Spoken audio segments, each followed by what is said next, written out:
And 5, 4, 3, dos, uno.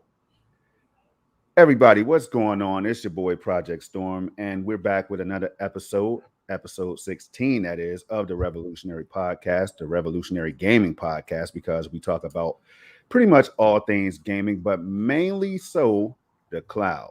You know, with that being said, I have my co-host and my host, because you got to understand that this podcast is a rotating podcast. It's on my channel one weekend, then it's on Stadia Revolution's channel the next weekend. So with that being said, Stadia Revolution, how's it going today, man? Oh, it is going great, man. You know, I had a really good weekend. We're gonna talk about the games we've been playing and stuff like that. It's just been fun, man. Just been fun. Hey, you know what? I can't disagree, man, because I've definitely gotten a chance to get some gaming in, and you know, it's always a beautiful thing, you know. So I will say this, Red. Unless you want to start the show first with talking about what games you've been playing, I can definitely jump into it. You know, there's no shame in my game, man. Oh no, we could do that. We could definitely do that. So you want to take the mic first? No, you go for it. You go for it. I love hearing hearing your long list of games that you like to play. I try to keep it as short as possible. I try, man. Romello Thomas is in the house. Cloud Gaming Dad Early Bird Special Award goes to you, bro.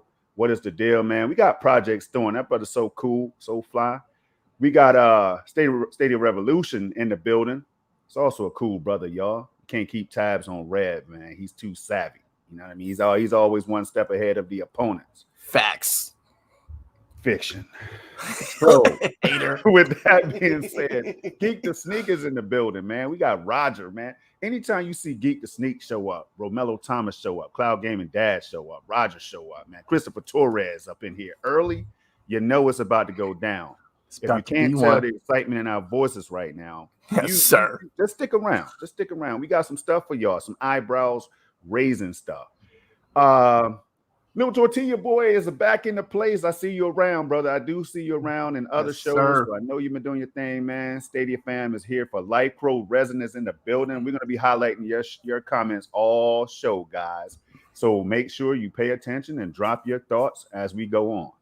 Now, for the games I've been playing, Red, hold on. Let's do it. Keep up. Yeah, I missed the whole. I'm already behind. Games I've been playing, though, I've been playing a little bit of the Alien Isolation. You know, I know you don't like to hear this, but the 8K, hey, everything I put on the 8K TV, including Stadia, stay tuned for a Dope Dirt 5 video that's going to be released after this show. So stay tuned for that. Stadia. You're talking about that ridiculous 89-inch TV 82 Samsung Q800T 8K display, man. Wait till you all see Stadia running on this screen. That's all I'm going to say. Just wait till you see it. Even if you can't play it in 8K, it's still going to be pretty damn cool, in my opinion, man. Now, I've been playing Dirt 5. I've been playing some Destiny 2. We're going to talk more about that. I can't get enough of Destiny 2 this week, and I'll tell you all why in a little bit. But I've been playing that, Rev. I have been playing a little bit of PUBG, some Call of Duty Black Ops Cold War. I'm just going to miss a few games. But on that note, Division 2, I was on that with MM2K. He tried to get us killed out there. He really tried to get us murdered, man. And it worked. He got us murdered, man. We got slaughtered. I'm telling y'all gotta let me know when y'all gonna be playing that again, because I love Division 2. Bruh, we need all the help we can get. Can anybody come through, man? I mean, bring that bazooka from Desperado or something. We need all the guns we can get. So, Red, I'm passing it to you, my bro. Oh, I ain't been gaming on that higher level. You know what I'm saying? I just been playing those games that, you know, people like to scoff at and talk crap about. You know, we don't have no games. They're not AAA. Oh well, but I love them. So I've been playing Grime. Grime has been awesome. You know, I'm expanding. And like I said last week, they messed up when they showed me how to use weapons on there. It's a wrap now. I've also finished that Paw Patrol. I did that. Yes, sir. You know, I got all it. I 100% at that game. Got all the achievements for that. Can you guess what my favorite character is? Who my favorite character is from Paw Patrol? I have no idea, dude. I didn't even know you had one. So that's where I'm at. That's where I'm at with that. I didn't even know you had one. I do have one. I have a son, man, and my son put me down with Paw Patrol like 4 or 5 years ago, Red. Go ahead. And it is Chase, man. Chase, the dog that wears the blue. That's all I know. You know, in actuality, no cap. That's kind of where I was gonna go with that. I forgot the dog's name, but yeah, I could see that. So for that's that, and then I actually got a chance to start Young Souls yesterday, right?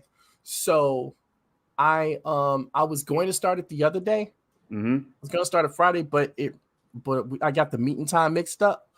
So as the meeting was getting ready to start, I was actually getting ready to start Young Souls, and then I had to stop it. So yesterday morning I got up, gave that game some run.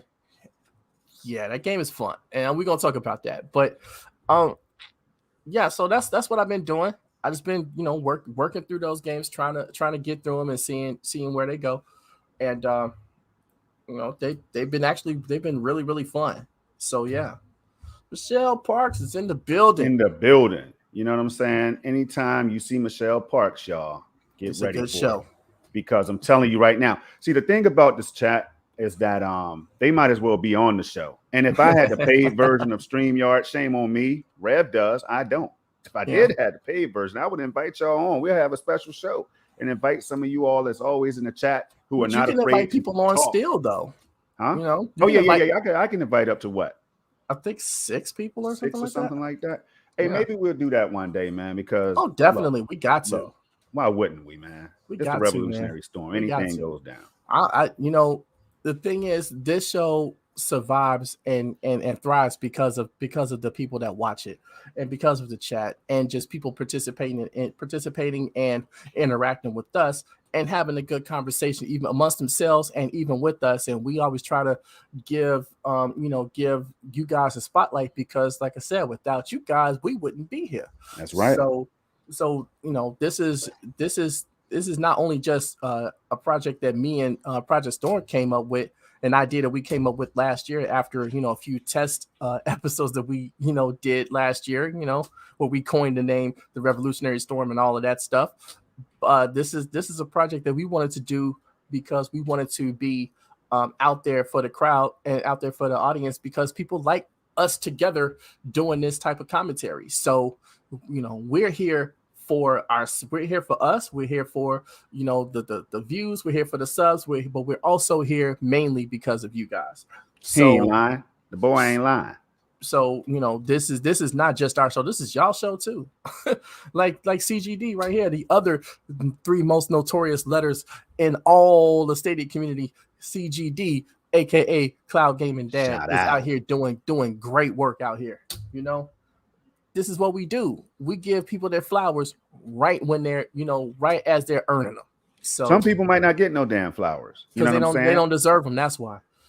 Or they might, but they might get poison ivy. We might give them some poison ivy. How about that? I said it, and that's what y'all come for, because we'll say something that we'll say something. We'll say that because that's what we do. Anyway, let's get to the show, man. We got some. Okay, we're gonna definitely, Red, man. We're gonna do it, and we're gonna talk over each other today because our excitement levels through the roof. We got some good topics, and when that happens, you got to bear with us. Please forgive us. We might come at each other. You know what I'm saying? But it is what it is. It's brotherhood. Like, we don't come at each other siblings today. Out there, you know how it is. We, me and Rev are like brothers. We gonna come at each other today. Y'all just damn hobbit fingers. That's what I'm talking about. I could use that as an insult to somebody. I'm gonna go out there and tell my wife she has some hobbit fingers or something. Like that. See what happens. We'll see what happens, man. Matter of fact, I'll be right back. Hey, Storm. If you do that, I would tell you something. Man. I'm gonna tell you something. If you do that, I got a spot on my beanbag couch behind me of my chair, and you can sleep there for a few days. Hey, yo, I wish I could take that. If I could take the mic out there with me, man, I would do it live on there. I'm not even playing. Man, we joke around like that. I'm telling you right now, bro. So, with that being said, Rev, yes, we're gonna get into something. We about to get into this, man. Y'all ain't even ready.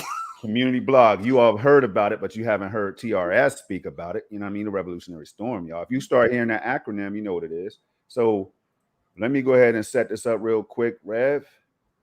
Please do share your thoughts, but I have it up already, man. Have it up. Here we go. Share screen. Let's go. Here it is. And there it is. Hold on. Wait. Got it. I'm not seeing anything. There it is. Woo. Let's go. Took a while. All right. So right now, as you all know, that there's definitely some games that some moves that's being made by Stadia each and every week, definitely every month.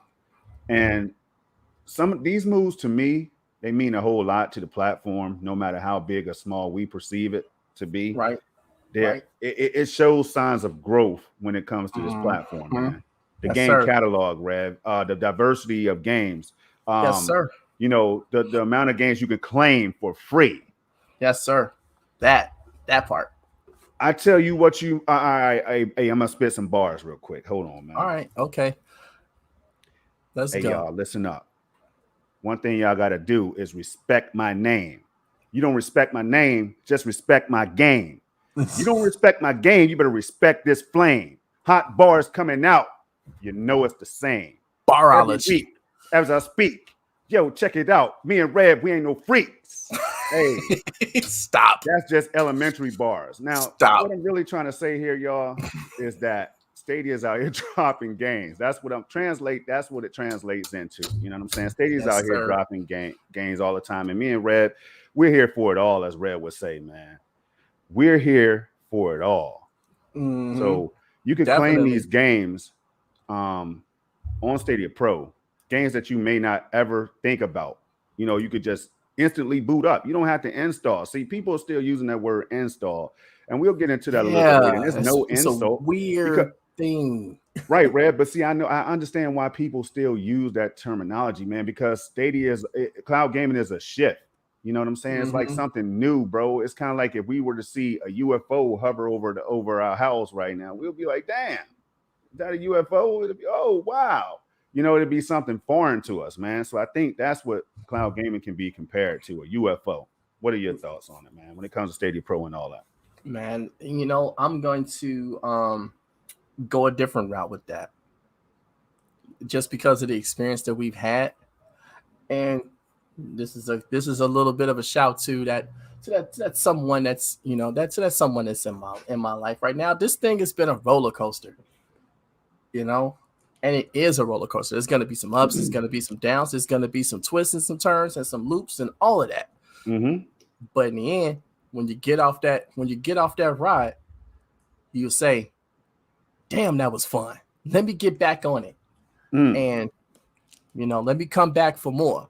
And that's what this is. It's look, the highs have been amazing, right? And the lows have been, what lows are, but in the end, it's still fun. And it's still, like, me personally, I'm like, give me more. I want more of that. I want the ups, I want the downs, I want all of that, because that's what I signed up for. And I keep saying that because it's true, So yeah, roller coaster for me. So as you look at this catalog right here, my brother, what do you see? Seriously. And I want you to highlight each one real quick if you can, bro. What do you see in this? So right. The Destiny 2, the Witch Queen. Look, y'all know my stance on Destiny 2, so there's no need for me to get into that, because even with the passes and these new chapters and all this stuff, I don't know how to follow that crap. So to me, I just go walking around shooting aliens for a couple hours, and that gets boring. And you could do that, Red, but you could level up like that too, bro. Yeah, I don't care about leveling up. I mean, you level up anyway. If you just walk around for 5 minutes, you're gonna level up some sort of. I'm joking, but I mean, okay, it may be fun for the people that really, really love it. There's a lot of people that do, and so I'm not gonna crap on the game, because there's a lot of people that really love this game, and they play it. And the cross-play thing that they've added to it, awesome, right? Oh, that is we'll talk awesome. about it. We're gonna talk about that. That's awesome. But for me personally, like, and look, the Destiny community has been great. The Destiny community is awesome. It really, really is. But for me, I just can't get into this game. it's the things you need to do aren't clearly defined. For me, I'm not a veteran of this game, and I don't care about loot drops and stuff like that. I want to go and do a campaign where I know where I'm going, I know what I'm doing, and I have an end goal in mind. Liking it back to Halo. Halo was about getting off Halo, right? So everything you did was to get to those ends, and I like the sandbox of what that game was, right? Right.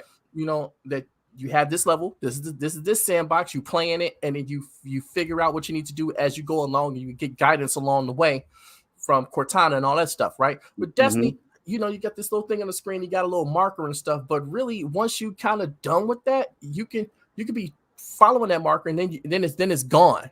Right. So it's like, why didn't Bungie, the same people that made Halo, figure that out?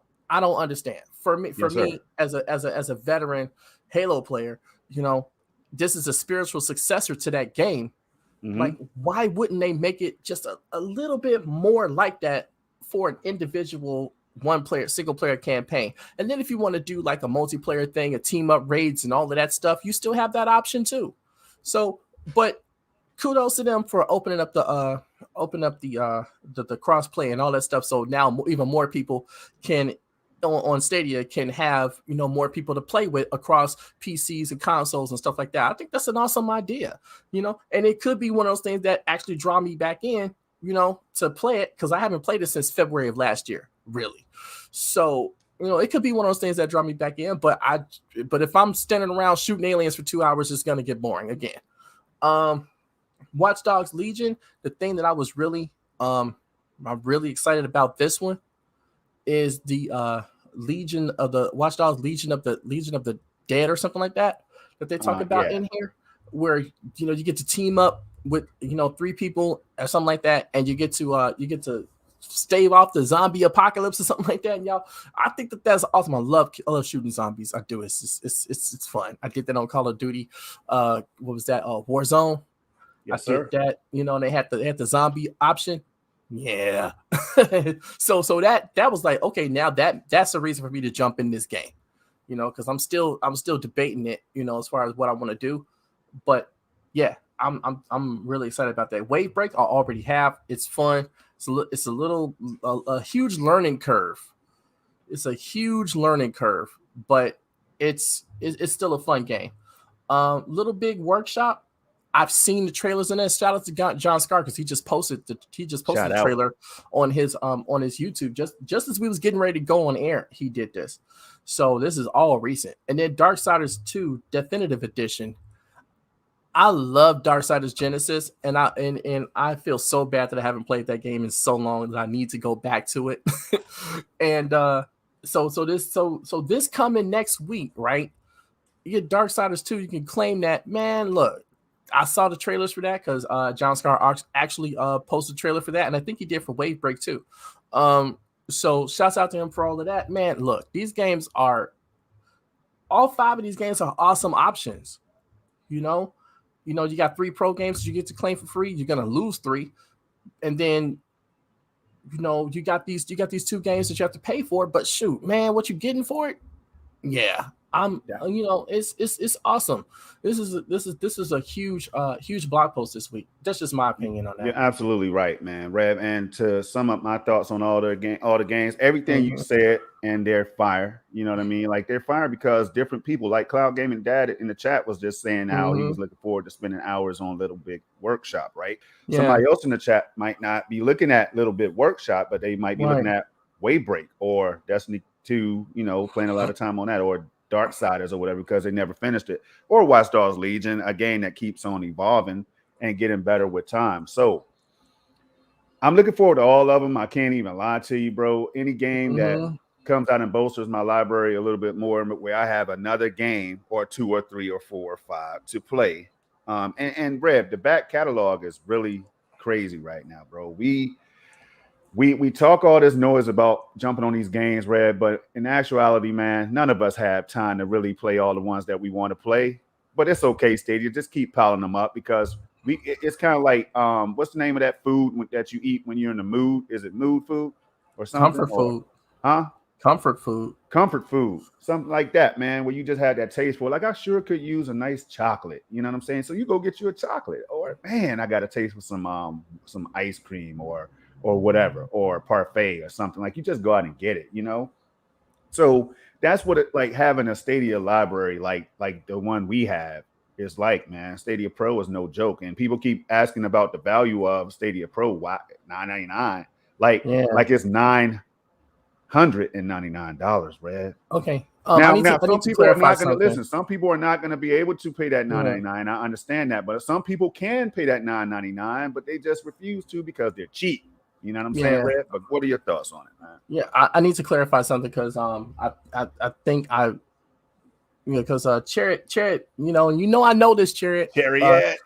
Highlight this his comment. Because right, hold on when I said Chariot, that you're gonna lose 3 games, I wasn't saying the last one. Yeah, gotcha. I wasn't saying that you're gonna lose I didn't mean like you're gonna lose the game out of your library. What I mean is that you're gonna lose 3 games to be able to claim. Nah, he's breaking it down in general, man. Yeah, I know, but I just want to say because I did say you're gonna lose 3, but the thing was I meant to say that you're gonna lose 3 games that you be able to claim if you haven't claimed them yet. Right. So that's in the blog post as well, and like I said, I didn't word that the right way, so yeah, that's on me. But I just wanted to make sure that I clarified that because that's what's up, man. That was nice of you, Red. Yeah. Yeah, where was I on this chat? Yo, hold on, y'all, because I want to make sure I don't miss anybody. I'm just going to go back up and overlap. That's all. But yo, Chariot Man Gaming is in the building. Red, thanks for clarifying that because I missed it all. Damn, I went too fast on that right now. I'm sorry, Michelle Park. So we're gonna go Cloud Gaming Dad. I'm just trying to make sure I catch up because shout out to Nerd Nest, man. Them boys over there doing major things. So if you could watch both of us do what Michelle Parks does every weekend and check us both out if you can, you know what I'm saying? Yes, but here's the shouts deal. out to Bill and Lloyd over there. Yeah. And Red, we've been talking about doing the Lord's work, yo. Yeah, we've been talking about maybe switching things up a little bit now that we have rearranged Yimi Zhang of Gaming Podcast with Snow Bunny, myself, and Rome Rush. Mm-hmm. Hey, so stay tuned, y'all. We'll keep y'all posted first if there's any changes in the future. You know what I'm saying? Ghetto accent. Yeah. That's what I'm talking about. Hey, Rev, what do you think this means right here? Wait, hold on 1 second. What is that about? Ghetto accent. What do you think that means? Shoot. I don't know. Ask Congo what they meant by that.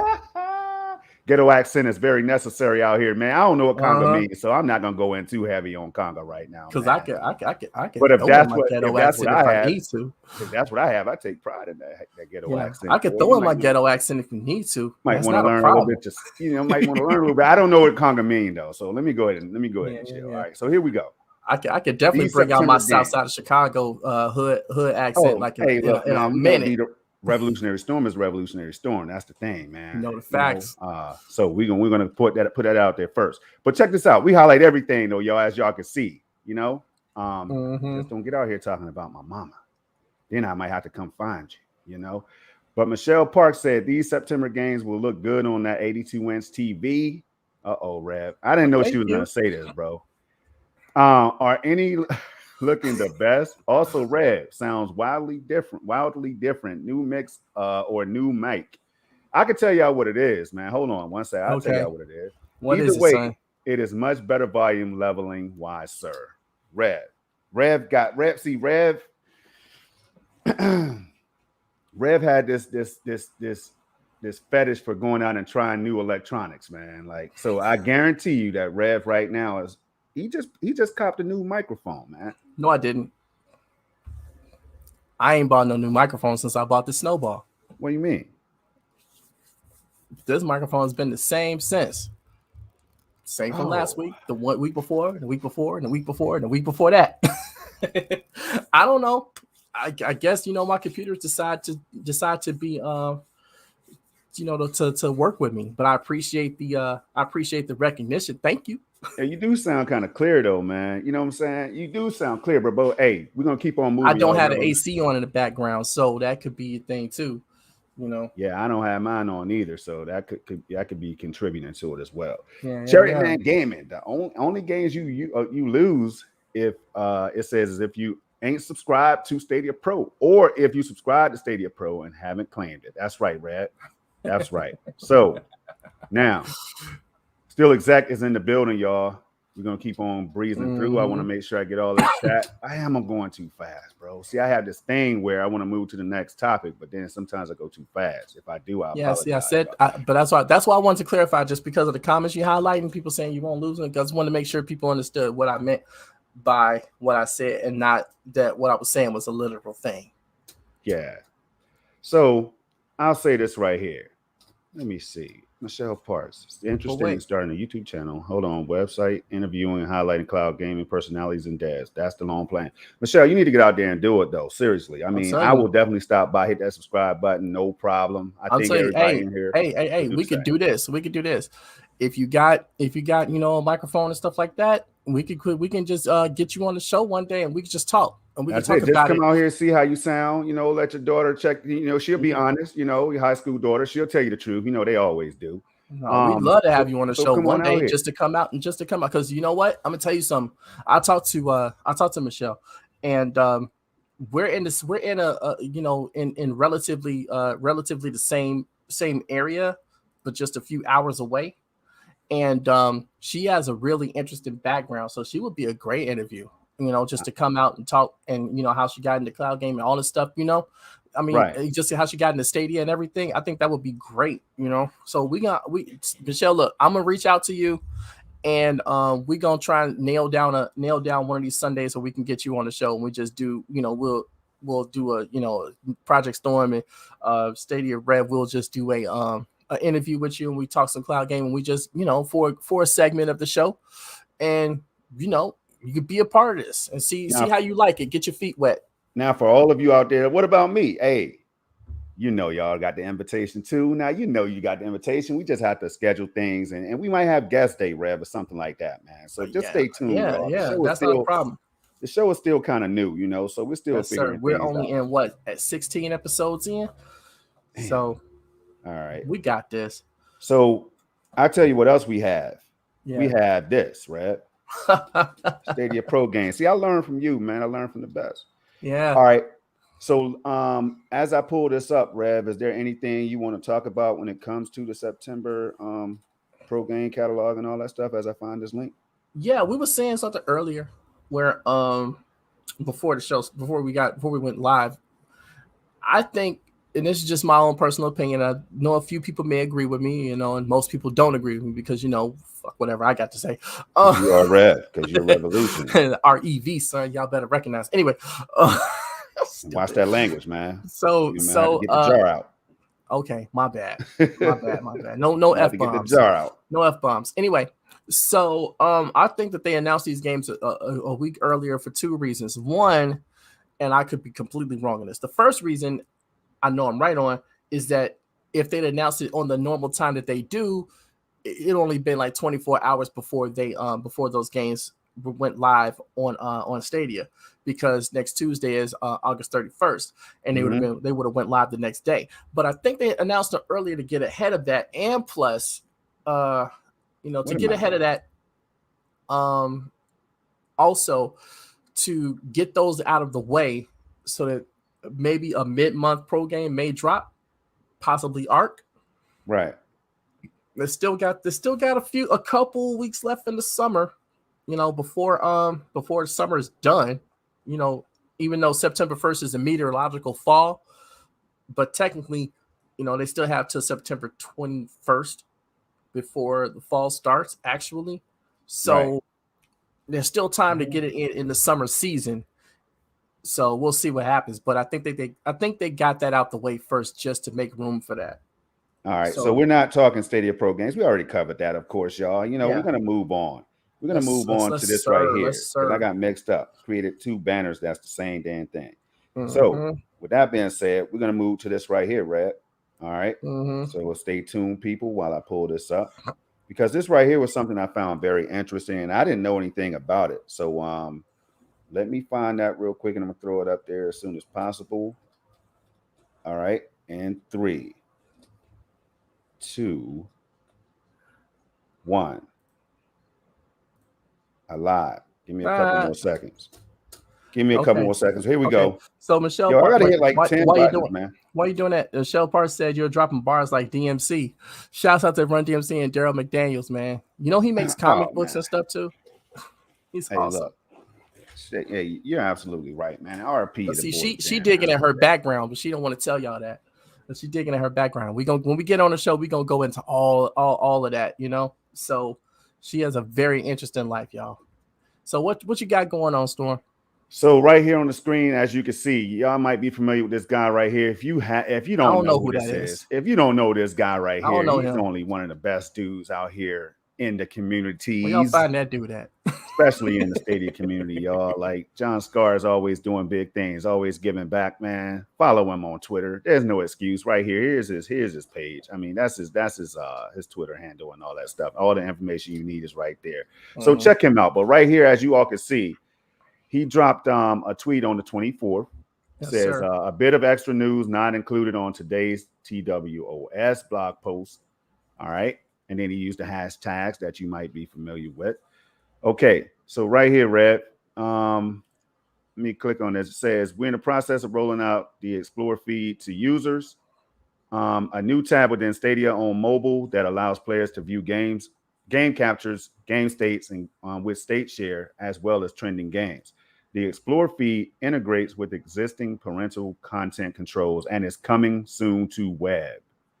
All right, Rev. So with that being said, it seems like you kind of chimed in, man. Yes, sir. You want to share your thoughts on it? What did I say to him? I said, where did he find this? And so, you know, he gave the place where he got it, you know. And so this is the thing that I was saying about that. Scroll down to that. Okay. Scroll down because I think there's a comment that I made on that somewhere. I don't know, but wait. You're just scrolling. I'm trying to see because I know there's a comment I made. Okay, but anyway, so the question I had posed to him was if the press is getting weekly emails in private from Stadia with a little bit of extra information and stuff, why do they have this adversarial relationship with them? Stadia's giving them information and they're not even sharing that with the public. They're not even like, you know, trickling that extra information down in a way that would, you know, benefit them and benefit the platform, you know? Mm-hmm. So it's like, okay, I know not every single email they get has extra information because John Scar even alluded to that, but he said there is some where they do. And this was one of them, right?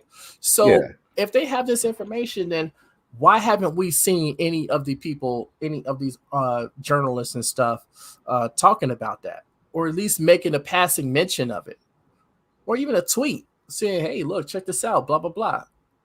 You know, I think this is a good thing for Stadia. I think this is terrible, whatever. But still, why aren't you talking about it? You know? So that was the question I posed, and Scar and John was like, he don't know. so I mean, so that tells me that they have more information than they let on, and they're still withholding that.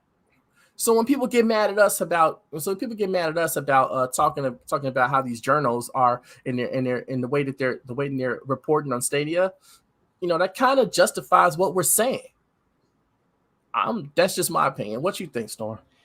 I think you're absolutely right, man. And that's something I wasn't privy to, Rev. So I appreciate that dialogue. And so what I take out of this, that's why I talk to people, Storm. Yeah. Hey, Rev, people won't believe you, bro. They won't believe you unless we show this kind of stuff. So that's why I highlighted it. And now I will say this, man, there's a lot of dialogue that goes on between members of the Stadia community and all other communities as well, you know, and some of this stuff you all just don't even really know about. It happens behind the scenes and yes, that would if like they that, do it, you know, or Discord spaces and stuff like that. But I mean, sometimes it's just real simple to have a conversation. That's what social media can be about. Like I always talk about this negative stigma, and it's that title is rightfully earned in certain cases. There's a lot of crazy things that can happen in social media spaces, right, Brad? But overall, man, you can definitely network, you can connect, you can engage, you can play together, you can do all these different things with social media, man. So the importance of social media, we'll be getting into that a little bit later in the show too, the importance of social media and how that could relate to cloud gaming and the future of cloud gaming. Yes, sir. True. Yes, now, sir. Stadia, Ron Slusher's in the building, mysterious man. It's artists. I see y'all out here, man. So yeah, but social media is very important, and the reason why Stadia has a chance to put that back up, yo. Oh, right here. Yeah, that's facts, yo. Look, I don't mean to interrupt you, Storm. I'm sorry. Man, I told people we're going to cut each other off at times. I apologize, man. But Torres is absolutely 100% correct on this, and I don't care who gets mad about me saying that, because when you read these articles from these guys, right? And we're going to talk about this more a little bit later, but I just want to say this here. I said, when you read these articles, you can tell that there's a difference in the way things are being written and the words being used. You know, words are important. Context is important, you know, and readability and all of that stuff is important. So when you're putting this stuff out for public consumption, you better believe that there's going to be some pushback or some feedback, either positive or negative, and you should be thick-skinned enough to accept that, right? Because that's what's going to happen. If you highlighting the fact that you wrote this and this is this blah blah, you should stand behind what you wrote. Okay, so that's fine. If that's what you put out there, cool. But if somebody comes and says, hey, this is not 100% correct, and this is the reason why, which is what people like me, Jack Dazzler, other people do, you know, and some people take it a little bit too far. I will acknowledge that, and I don't agree with that, you know what I'm saying? But when we're just saying, hey, this isn't right, and when you start showing a pattern of doing it, then we're gonna call you on it, because what you're doing is you're misinforming the people. And you're doing it on purpose. So, you know, there should be no hand holding when it comes to that, especially from other publications within this community that seem to be, you know, trying to hold their hands, protect them from being called out. You know, I think that's bogus, because all you're doing is encouraging them to keep doing that. And for whatever reason, maybe confirmation bias, it may be whatever, but still, there's a level of accountability. Like, because I write, you know, I was writing for Cloudy with the Chance at Games, right? I was writing long articles and all that type of stuff, and you better believe I was getting ripped to shreds in the comments to those articles and stuff. I read them all, right? But guess what?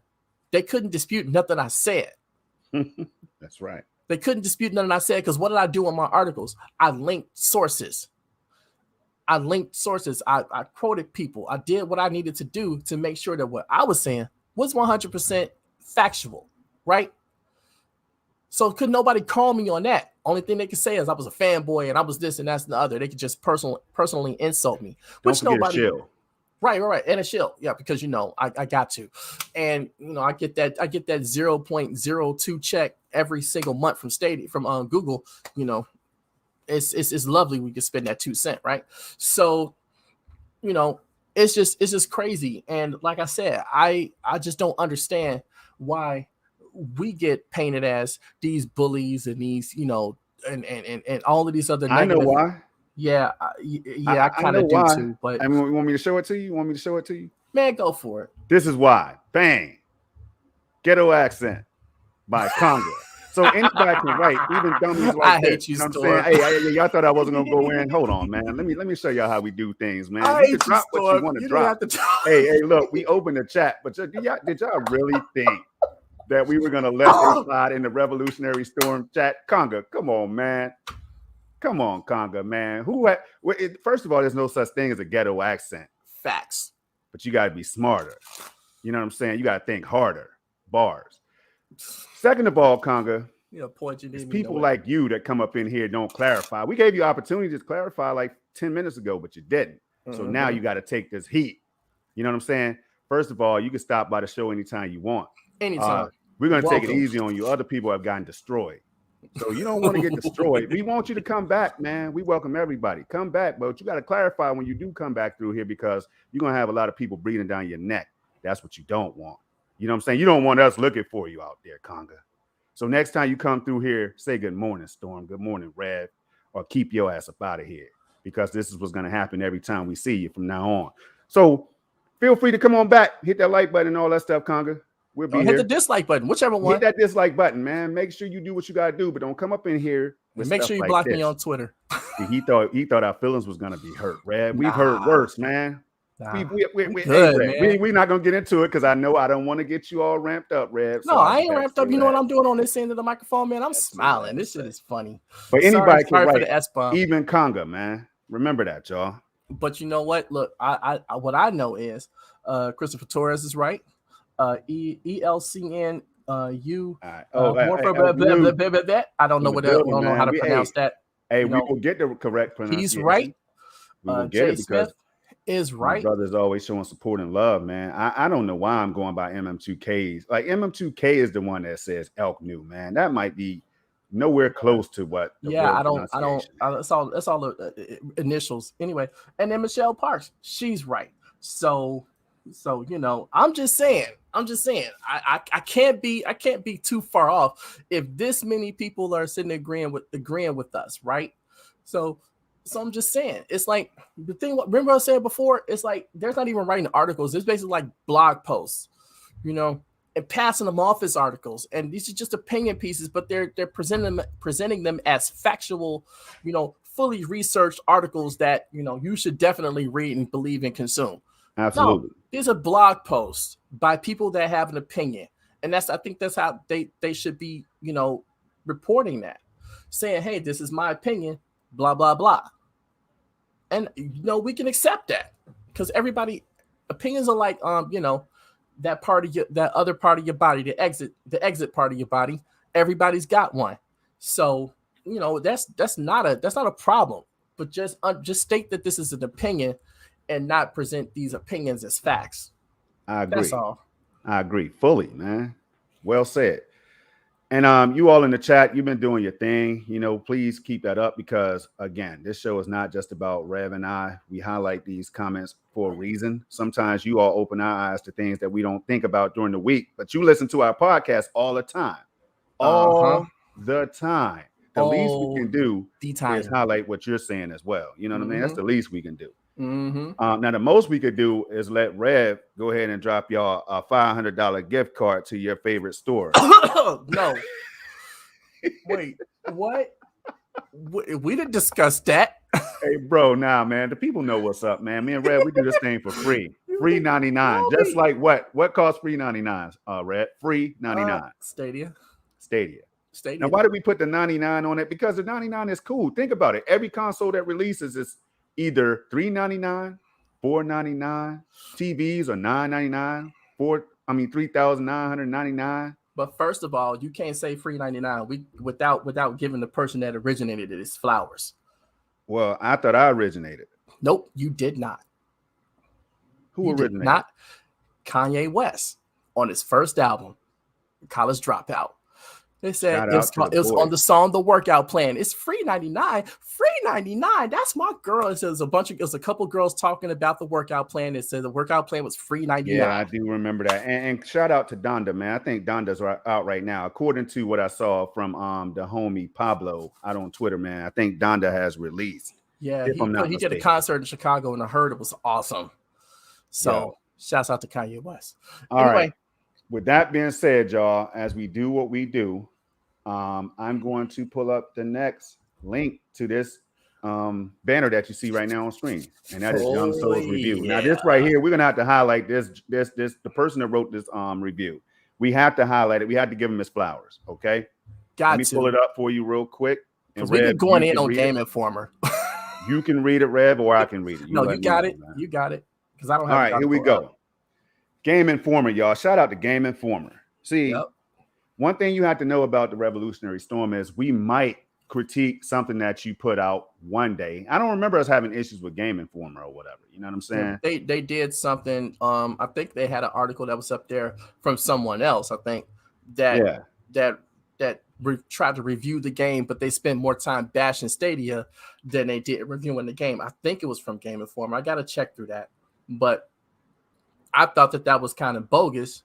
Like, if you're just gonna review the game, but don't tell people that, the game if you want to play the game, I guess you can play it on Stadia. It's just, you can do it there, but just wait for it to come out in the consoles and you'll be able to play it. Like, okay, so why?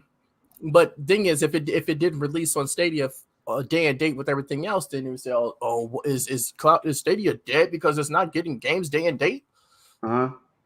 My response to that, because that's prevailing commentary all the time, is pick a struggle. Really, pick a struggle. Either Stadia is alive and it's fine, or and you can buy the game and play it there, or Stadia sucks and they don't get all the games. Just pick a struggle, man. Just pick one.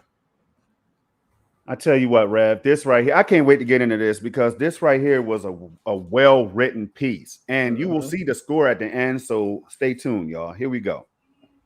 Young Souls by Marcus Stewart, written on August 27, 2021 at 05:13 hours. That's at PM, y'all. PM. All right. Rev, do you want to read first or you want me to go, man? No, you got it. Once I start, I'm not going to stop. No, go for it. This right here looks good right now. Reviewed on Stadia.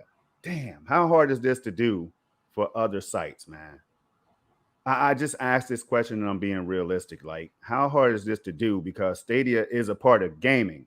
See, on Stadia, you play video games. The video games industry was designed so that, you can have games from all different platforms, services, subscriptions, and all that stuff, whatever, right? It's just meant to evolve. So here comes Stadia. People come out here to hating on Stadia, and I think we have another example of why that might have been the case. We'll share that later in the show for all of you that like to stick around. It's going to be worth your time. Yes, now, this was reviewed. All right, this game is also available on PS4, Xbox One, Switch, and PC. However, I think it came to Stadia first, Rev, if I'm not mistaken. Am I right? Wait, what? This game, Young Souls. Yeah, it's a timed exclusive. Timed exclusive. Right. Okay, so we'll be on those platforms later. Right now, you can only play it on Stadia. So it says Young Souls stars two orphans who are used to being overlooked, but you shouldn't ignore their adventure. This RPG brawler sports more depth than your run-of-the-mill beat 'em up thanks to slick combat, enjoyable customization, and sharp writing. Whether you're cutting down monsters alone or alongside a buddy, brawler connoisseurs should take notice, right? It says orphan twins Jen and Tristan. We were trying to think of the other name before the show. It's Tristan, right? Yeah, I completely blanked on that. All right. Feel like they're trapped. I mean, like they're up against the world. The foul-mouthed, hot-headed teens are conditioned to fend for themselves, earning a reputation as troublemaking outcasts in their small town. The only person they respect is the professor, their adopted father who opened his home to them a year prior. This already has me interested now. And I have a shocking announcement for people that don't know. We'll get to that later, though. It says the three enjoy a harmonious, though emotionally awkward relationship. But things take a turn for the weird when the twins discover the professor has been kidnapped. Even stranger, a portal in his laboratory reveals an underground world inhabited by goblins whose leader plans to assault their town. While that's a problem, Jen and Tristan's primary concern is rescuing the professor, and they are more than eager to pick up swords, shields, and other weapons to cut down goblin after goblin standing in their way. Does that sound like ghetto reading to you, Red? Stadia Revolution? Hey, Red. Gotta make sure. Can y'all hear me right now? I just want to make sure everybody can hear me. I don't know if I cut out or something or Rev cut out. Let me check. Let me check the chat out real quick. Oh shoot, my mic was muted. Man, I thought you just didn't want to hear me read anymore, man. No. My mic was muted. I was trying to some with StreamYard was messing up. Does that sound like ghetto reading? No, you good. All right. Let me know if it sounds. Did you have your wait? Did you have your fingers on the screen going across each? I did not even drag the mouse pointer. I don't think I dragged the mouse pointer. Let's continue though. Just say molecule. So check it out. So right here you have a boss trailer. I'm not gonna really play it. I don't want you all to see. We don't like to do any spoilers and stuff like that, man. But let's continue. Young Souls' solid writing treats players to a likable cast and more emotionally charged story than expected. Seeing Jen and Tristan ponder over their actions and discover that both sides of a conflict can commit atrocities with good intentions brings welcome self-awareness, right? I also found it refreshing to see a villain genuinely care that invaders are systematically murdering his subjects. The twins feel earnest and relatable instead of one-dimensional edgelords, especially when asking themselves if they're ready to call the professor dad. Right. Damn. Yeah, I got to that part in that game where they were pondering that question. How, and, the options that they give you to choose that. It was like it was so surreal. That game, right. Man. Keep going. Okay, all right, bro. All right, okay, all right. Kicking goblin butt rocks thanks to combat's fluidity and impactful feedback from landing blows. It doesn't matter if you're using daggers, swords, hammers, or heavy axes. Stringing combos and air juggling baddies feel great. The timing window for blocks and parries feel inconsistent, which is frustrating, but a successful parry triggers a satisfying slow motion effect. Upgradable sub-weapons add further depth, such as a bow, a screen-hopping teleportation spell, mob-clearing bombs, and my favorite, a chain that yanks enemies towards you or vice versa. Yes, Young Souls might not break the mold, but it's an absolute blast to play. It is. That is not a lie. And it was to me before I refunded it. And I'll tell y'all, the only reason why I did that right now is because I want to experience this thing at the highest resolution. I have an 82-inch display, y'all. I'm sorry. I got to see everything in 4K and Young Souls. I don't want to. I'm going to do it a disservice if I can't play it at the 4K crispy resolution and stream it to y'all that way as well. See, this is where we after the review, we'll talk about it. We'll talk about it. Yeah. Because right. You suck. Continue. Goblins pose a more significant threat than the average beat 'em up fodder, right? Dan, that was kind of look how he just listen how Marcus just puts everything, man, so eloquently, right? They often evade, block, and parry, presenting an enjoyable challenge that kept me from mindlessly swinging my weapon. I was pleasantly surprised at how often I had to consider my offense. No offense. I know, offense instead of just mashing the attack button, especially against bosses. A few enemy types are annoying to deal with. Shield wielding spearmen block way too often. But Young Souls brings the fight in the best way. I encourage seasoned players to choose the developer's recommended difficulty. Is that right, Red? Yes. That's the it's called challenging. Yeah. And so it has 100% damage, 100% enemy damage, and 100% something else, right? Resistance or something like that. And the game is still playable, it's still enjoyable. You can still make your way through it and stuff like that. But it does present a challenge, and the game is really, really, really fun. I did not refund the game, unlike you. Well, we're not talking about that right now. Cloud Gaming got Dad. some more time. We got a little bit more to go, man. We're not talking about that right now. Okay. And more we talk about it during this show. I'll hold my comment on that. But no, this game is fun, man. The challenging level is, the challenging difficulty is just that. It's challenging. But the tag teaming, the switching back and forth between characters, it got a little bit of that X-Men versus Street Fighter element to it. When they introduced that in the fighting games and stuff, the side-scrolling beat 'em up like Streets of Rage and Scott Pilgrim versus the World, all that stuff is amazing. It's fun. The dialogue in the game. Hold on, I want to make sure you're not going too far ahead now. Nope, I'm not. Go. Okay. That's it. Go for it. Okay. All right. Because we're going to give an overview. I know you can't wait. You know what I mean? Yes. Says playing alongside a buddy is probably ideal, but co-op is local only. Unfortunately, still, I'm impressed with how much fun Young Souls is to play alone.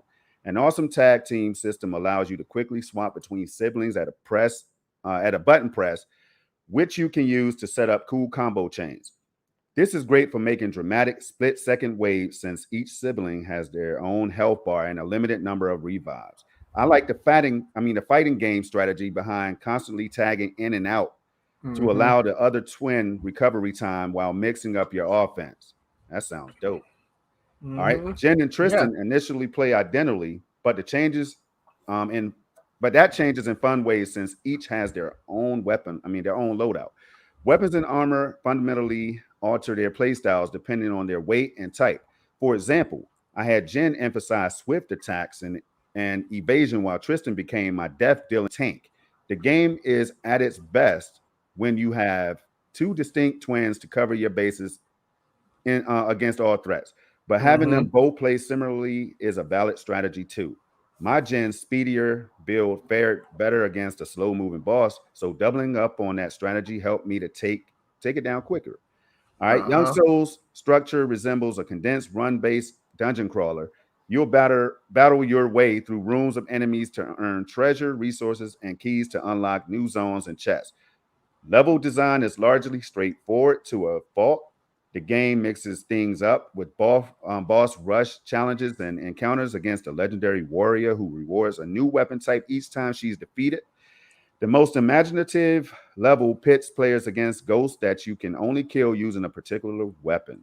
However, the weapon renders you vulnerable to a one-hit kill. Young Souls can stand to shake up its exploration like this more often as most levels feel too mundane. On the plus side, backtrapping. New word, backtrapping, because we in the backtrapping up in this. Backtracking to nab every item is a breeze thanks to a flexible, fast travel system, plentiful checkpoints, and the fact that the map marks locked chests. Right. Young Souls may be the breeziest game to obtain 100% completion in some time. All right, in between dungeon runs, you'll zip.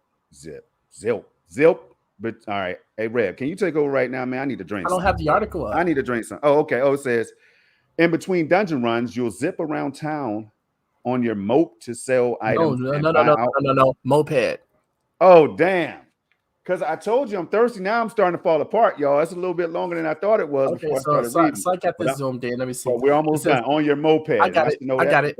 I got it. Read, but I did ride the moped. But can you take over, man? Because I'm thirsty. So in between dungeon runs, you'll zip around town on your moped to sell items and buy outfits, including buff granting sneakers. You can even hit the gym to complete simple but enjoyable exercise mini games to raise your twins' physical attributes. However, warping home to level up is a tad annoying, as is the fact that you can't equip battle gear in the human world. As the kind-hearted professor learned, give Jen and Tristan a chance, and they'll impress you in more ways than one. Young Souls is an exceptional adventure, and you shouldn't miss it. I'm saying adventure you shouldn't miss if you're searching for the next gen. The next great game. See, you're doing it to me now. I know. The next great game to tackle with a friend or want quality RPG brawler to dig into alone. No, this game is awesome, and that 8.5 is so far right around where I would give it. My initial impressions is that it's dope, man. It's so dope that we can't even talk when we're talking about the damn game, obviously. But bro, I did have a lot of fun. I told you the only reason is because I don't want to limit myself on this 82-inch screen to 1080p or whatever resolution. 4K just bring the details out, y'all. You just have to see it to understand. For anybody with large displays, you know what I'm talking about.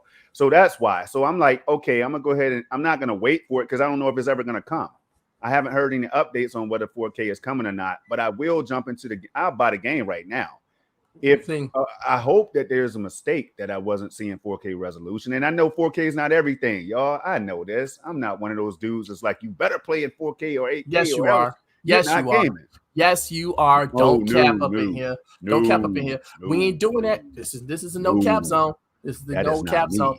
That is you, because you always trip about games that ain't 4K. Oh, if it's not 4K, it's trash. I don't want to play it. See, that's where me and you always clash at, because I just think about the game is fun. I'll worry about the other part later. And Young Souls is fun, 4K or not, dude. Hey, this dude right here has a lot in common with you, Rev. We'll get back into this in a minute, man. But this dude has a lot in common with you, man. He says he's an avid gamer. That sounds like Rev.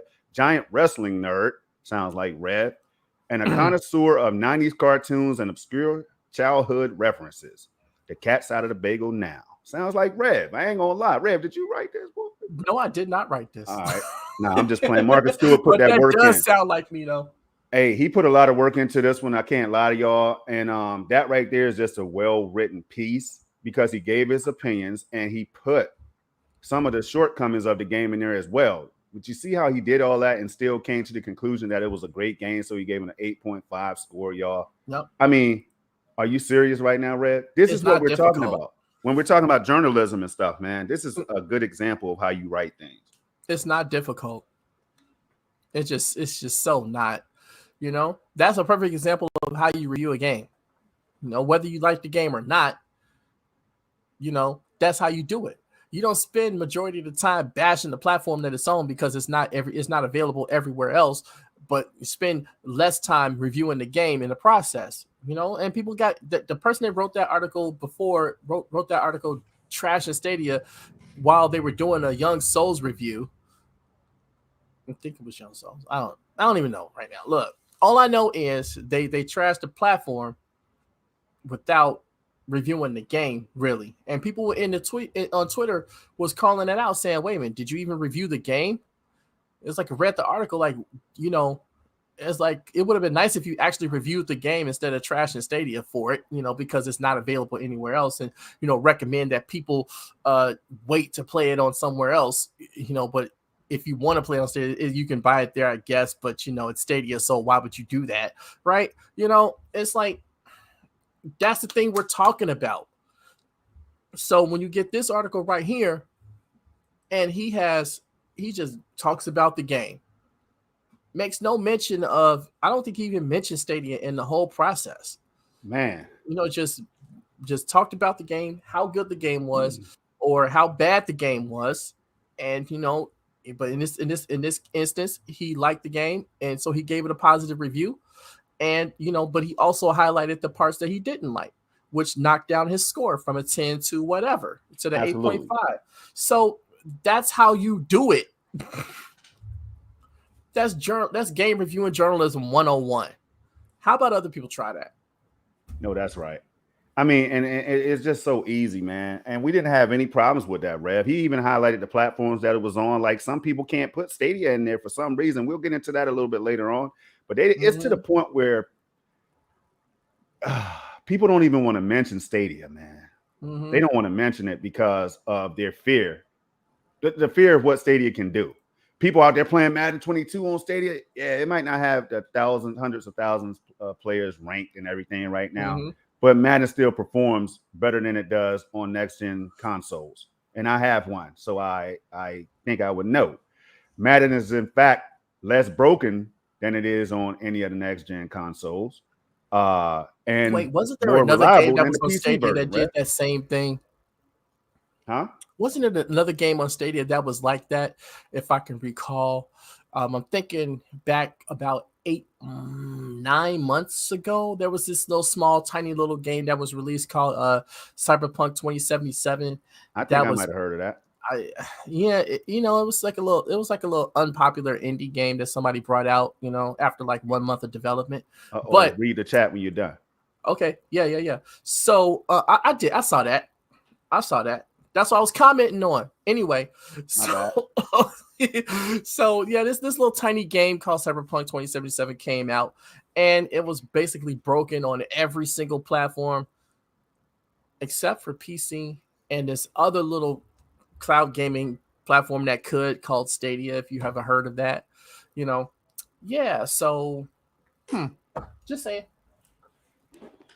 Yo, I do agree with Roger that it's a must play, but we as gamers have to respect CGD, in my opinion, and everybody else that has opinions. I respect CGD. Unless your opinion is not backed on anything. See, I gave valid reasons why I refunded the game. I didn't bash the game. You did not give a valid reason. That is not a valid reason. What you say about my mama? That was not a valid reason. Hey, bro. I said it. Hey, listen, man. It's a valid reason. Right, listen, no, it was not. I'm going to tell you why it wasn't. I'm going to tell you why it wasn't. Use cases, man. Can we? Okay, let's go. All right. For my use case, again, I have an 82-inch Samsung Q800T. For You anybody just who got wants to that know, 3 days ago. Stop acting like you had that for 5 years. But I had the 65-inch before this, Rev. Listen, anyway, my point is I put the time in, I put the hours in. I see what's on my screen right now, y'all. Yes, this sir. is being streamed to y'all at 720p. It cuts my soul. It's being streamed to you on my channel at 720p. Oh my god. Oh, are you sure man. it's 720p, yo? Hey, bro, I'll tell you this right here, man. I'm just asking. I'm actually a serious question. Are you sure it's 720p? I'm not even being facetious. Is it 1080p? I didn't pay for the paid version, so it's got to be. Is it 1080, y'all? Hold on, let me look at it. I have it open on the other screen right now. Hold on. Balls for Life is in the building.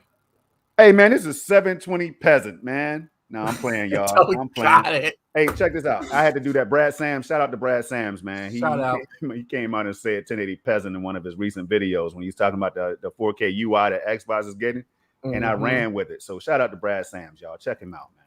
All right. So as I catch up with chat, y'all, I told y'all this is going to be a fun show, and we haven't even started yet. Believe me.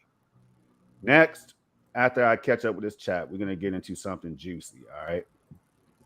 Wait, yeah. Michelle has another post about the AEW. See, this is my wheelhouse. She's asking about the AEW video. I heard about it, and it would be fire on Stadia because there are no wrestling games on Stadia currently. So that's a genre of gaming that's sorely missed. Yes, sir. Yeah, because I know the WWE games aren't there except for the that arcadey one. I forgot what the name of it is. But I didn't see. But WWE 2K21 or none of those games are there. But they have like a special brawler type of game. Let me just look that up. Talking crap. Yeah. Well, while you're doing that, man, I caught up on the chat. You guys have been amazing, man. Always. Again, the best chat in the world. We do. Let me see what's up with this next banner. I'm just giving y'all a glimpse of what we're going to, and then we're gonna get into some of this right here. Then we're going to get into some of this right here. And then we're going to get into some of this right here. This is going to be the meat and potatoes of the show. And then we're going to get into this right here. And I can't show y'all the rest. All right. So we still have a ways to go. So we're going to keep grooving and moving and grooving. Oh, yeah. It's called Battlegrounds, WWE 2K Battlegrounds. It's an arcade type of, NBA Jam, NFL Blitz type of game, but for wrestling. So, and that game for the regular game is $39.99, and the digital deluxe edition is $49.99. So, yeah. Oh wow! So you get the Edge Totally Awesome pack. You get the 2K digital deluxe bonus pack, and then there's 1,100 golden bucks that you can buy for $9.99. But yeah, so. That's the only wrestling type game, but it's not a simulation, so it does. It's there, but I don't like to count those type of games as they're in the genre, yeah, but they're not the game. You know what I mean? Yes, sir. I do. And I know what else for mentioning that. Oh, okay, yeah, no problem. Anything else you want to say before we jump into the Super Animal Royale, or SAR, as some people are calling it? Yeah, you know what? Actually, Michelle Parks just said she was talking to somebody that confirmed that it's coming this month, coming up. So, yes, sir. Let's get into it. All right. Well, the first thing I'm going to do is go ahead and hit that follow button. I just have to show people how easy it is. In fact, follow me, Stadia Revolution, Cloud Gaming Dad. There's so many people in here right now that you can follow. Chariot Man Gaming and the number one player on Madden, y'all. Valley Chip, you can follow him. You can follow who else, man? Red, who else is in the chat? Is anybody else? Before we kick this off, let's go back to this chat. Me, quick, man. Me, I'm in the chat. Hey, look, you know what we should do? I said you already, but go ahead. I know you did. You know what we should do? We should do the sub party. Everybody go right now and sub to everybody else that's in the chat. Do it now. Make sure you do it. It's easy if they can now. If they can pull up multiple windows or whatever, whatever. We subbing everybody. Everybody gets a sub, whether they have content or not. Sub everybody. We'll kick it off at the end if whoever's around. You know what I'm saying? But definitely sub as you see. But they don't know who has channels or whatever right now. So we're going to continue it. Then we'll kick it off at the end because we do have a section for you all. For all of you who are watching, all the viewers, all the chat right now, we have a section for you all to be able to ask us questions and answers, or just say that Project Storm, man, you're so awesome. But that Rev, I don't know. You know what I mean? You could say stuff like that. But we're going to go ahead and highlight one of the most intriguing games. And Rev, I'm surprised you didn't have a comeback, bro. What? All right. Super Animal Royale, y'all, mm-hmm. is a game that I'm looking forward to, and I can't even lie to you. Games game like this, fun. When you look at the art style or whatever, you tend to think that, oh man, you tend to think that it's for kids and stuff, right? Right. Let's see if oh, my bad. Let's play this while I'm talking about it. Yeah, do it. But this is the type of game that all platforms need, not just Stadia. I could see the Switch benefiting from this right here. I could see the Steam Deck when it drops benefiting from a game like this, man. You know, cloud gaming, GeForce Now, everything, Luna, Stadia, of course, xCloud, all of the services in the cloud can benefit from this right here. This is one of those games that could just be one of those, just a feel-good game. You know, we talked about comfort food and all that stuff earlier, but this right here is a feel-good game, man, an FGG. I'm looking forward to it, Rev, because why wouldn't I be? You could use a chicken, you could use different animals, man, and it's Battle Royale. Y'all know I love some Battle Royale. Shout out to PUBG. Even though I haven't gotten a solo chicken dinner in over 100 days, Battle Royale is still the way to go, in my opinion. But I could just see your family members, man, your kids and your grandparents or whoever else just jumping in and just laughing, knowing they're not going to ever get a win, right? But just laughing, having a good old time because they could play as a panda. It's crazy, Red. I'm just gonna sum it up like that. What are your thoughts on it, bro? You know, I'm not a fan of the Battle Royale games. It is what it is. But I was watching it when I watched the trailer of this when they first announced this game. Well, now when I first seen it announced, I'll say that because they may have announced it before then. I wouldn't know. I thought the game looked interesting. I thought it looked fun. It's like it's a different take on the Battle Royale genre of games, and I think that's fun. I think that's fun. You gotta switch things up every now and again. So this game looks really, really interesting. A lot of people are excited about it. So I can't wait for it to jump on. I can't wait for it to drop on Stadia, and you know, eventually that may be a pro game down the line that I'll get a chance to try and see. You know, yeah. So who knows? And I would love for that to be on pro, just so people can get a chance to claim it, or even if they make it like a one of the new free to play games or whatever, so people can use that as a way to get in. You know, aside from like Destiny and Bomberman and all this stuff. You know, so this is a good thing. It's a great game. Seems like it, and like I said, so many people are excited about it. Kind of gets you excited for it, you know. It's like, hey, I see people are really, really, really, really into this. Okay, because you know, when you, like you said, when you look at the graphics and stuff like that, it kind of look like you could just write it off. But you know, the more you get into it, it's like, that's actually that art style works, right? So like I say, I don't have a whole lot to say on the game itself. I'm just really looking forward to it, and I may get it. I'm not sure, but if it comes on pro, I'll definitely claim it and play it. You know, so we'll see what happens. But in the meantime, I'm gonna be, you know, just reading the feedback that people get once they get it on Stadia and see how that works. You know, and just peep it all out. And we'll be able to talk about that on the show.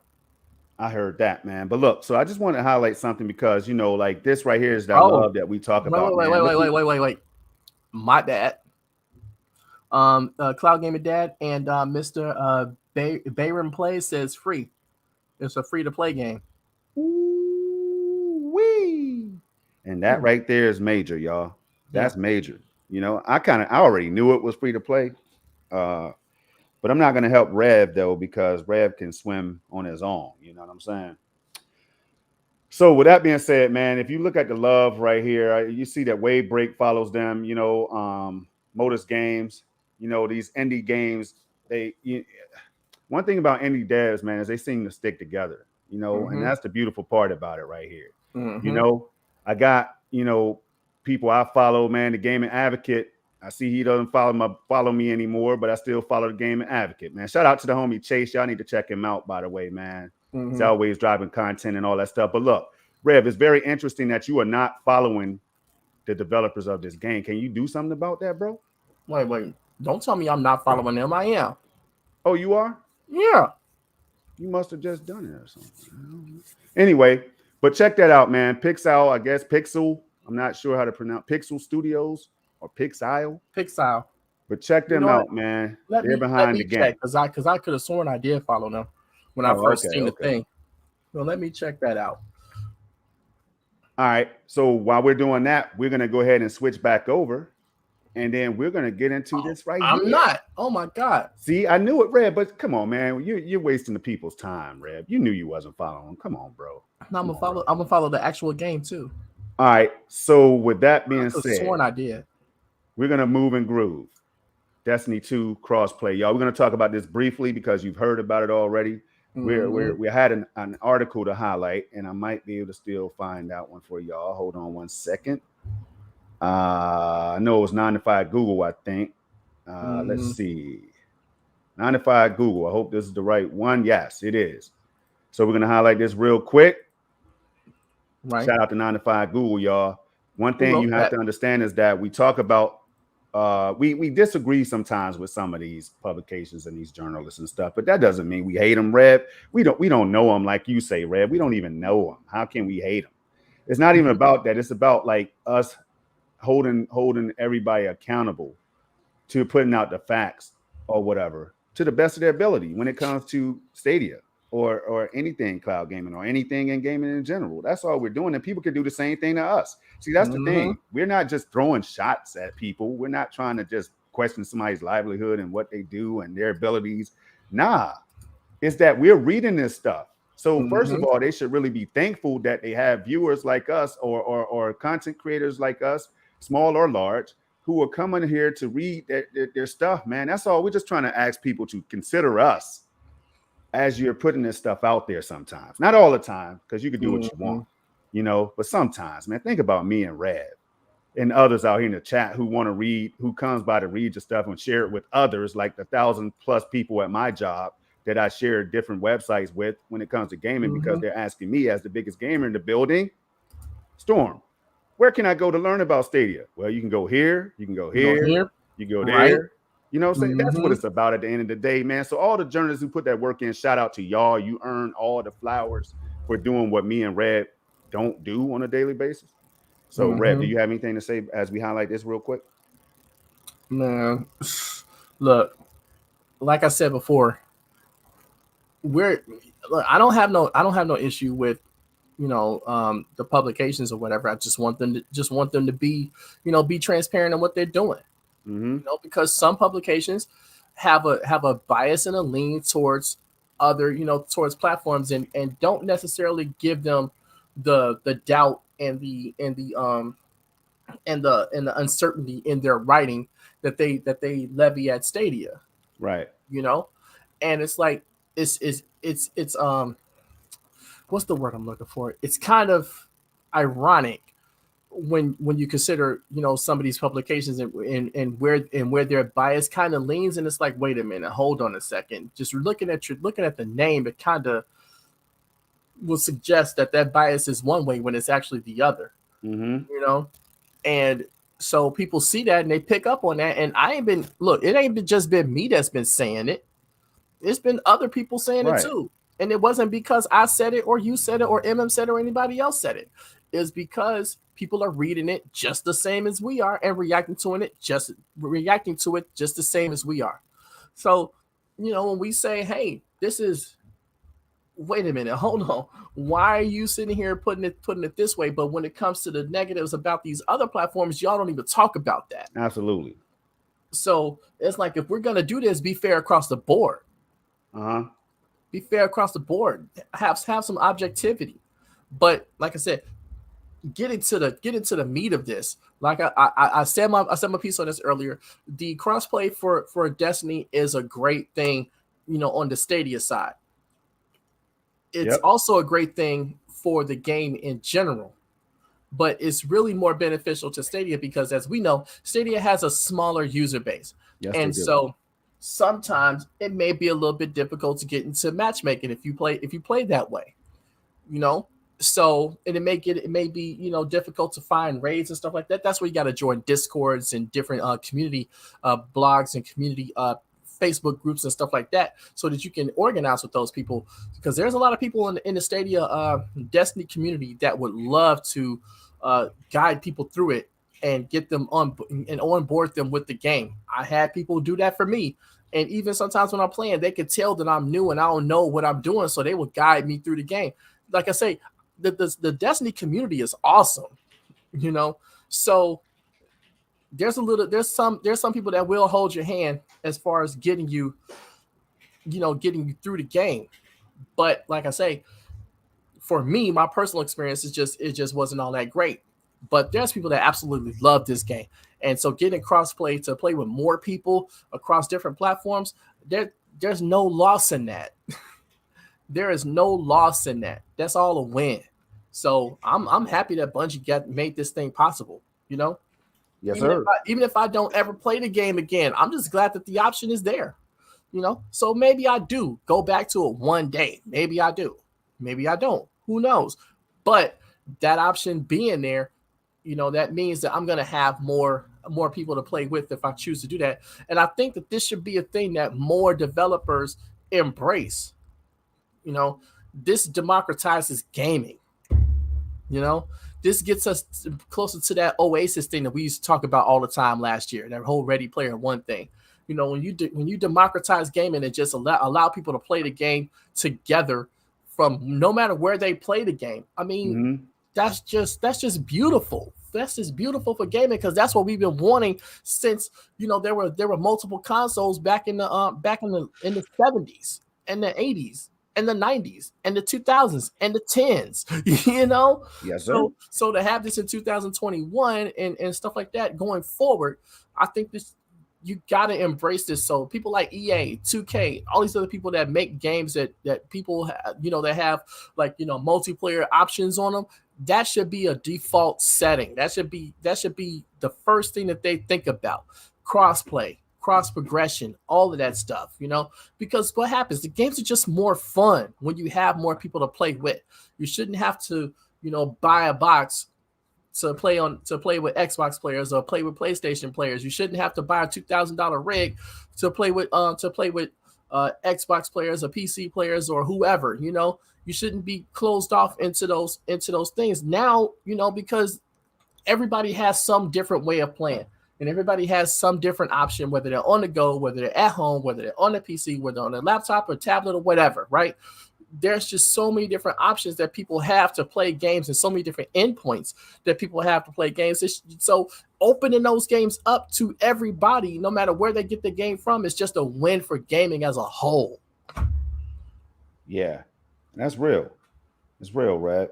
And I tell you what else is real, man. The fact that, like I said, shout out to Cal Bradshaw from 9 to 5 Google, man, for dropping that great read, y'all, that we highlighted. Yep. And Red, crossplay, man, real quick, is everything to this to gaming in general, man. To be able to say, yo, I can't afford a Series X, but I do have an Xbox One or whatever, or I can't get the Switch OLED, but I do have a Wii U or a Switch, not Wii U, because that's going to be kind of weak to be playing on a level with the current gen. But you get my point, man. PC and Stadia can play together. Luna and Stadia and all of this stuff, man. Crossplay is just the key. That's why in the title yesterday of yesterday's video, I made sure I put crossplay is king over content. What do you think about that statement, man? Crossplay is king over content. It's true. When you give people more options, they're going to jump in. That's just the bottom line. They said, man, this game is only on Xbox. I don't even want to buy an Xbox. Oh, man, the game is crossplay and I can play with Xbox players? Okay, cool. Yeah. You know, you see him highlighting the number one player on Judgment every time I go through. You know what I'm saying? I got to highlight the number one player on Judgment in the house, G Millie. But go ahead, bro. Yeah, G Millie, man. He beat me to the punch yesterday on SML. That was funny.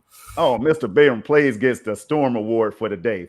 Hey, man, I appreciate you. You know, I just try to keep it real, man. It's nothing to really be mad about. It's just something that That's a silly reason to refund the game, dude. If you have hey, bro, but listen, I didn't know that so I should have done we keep asking people to do this, man. You got to do your research. You got to vet things and all this. Like, we holding people accountable. Hold us accountable. Damn it. Please hold us accountable.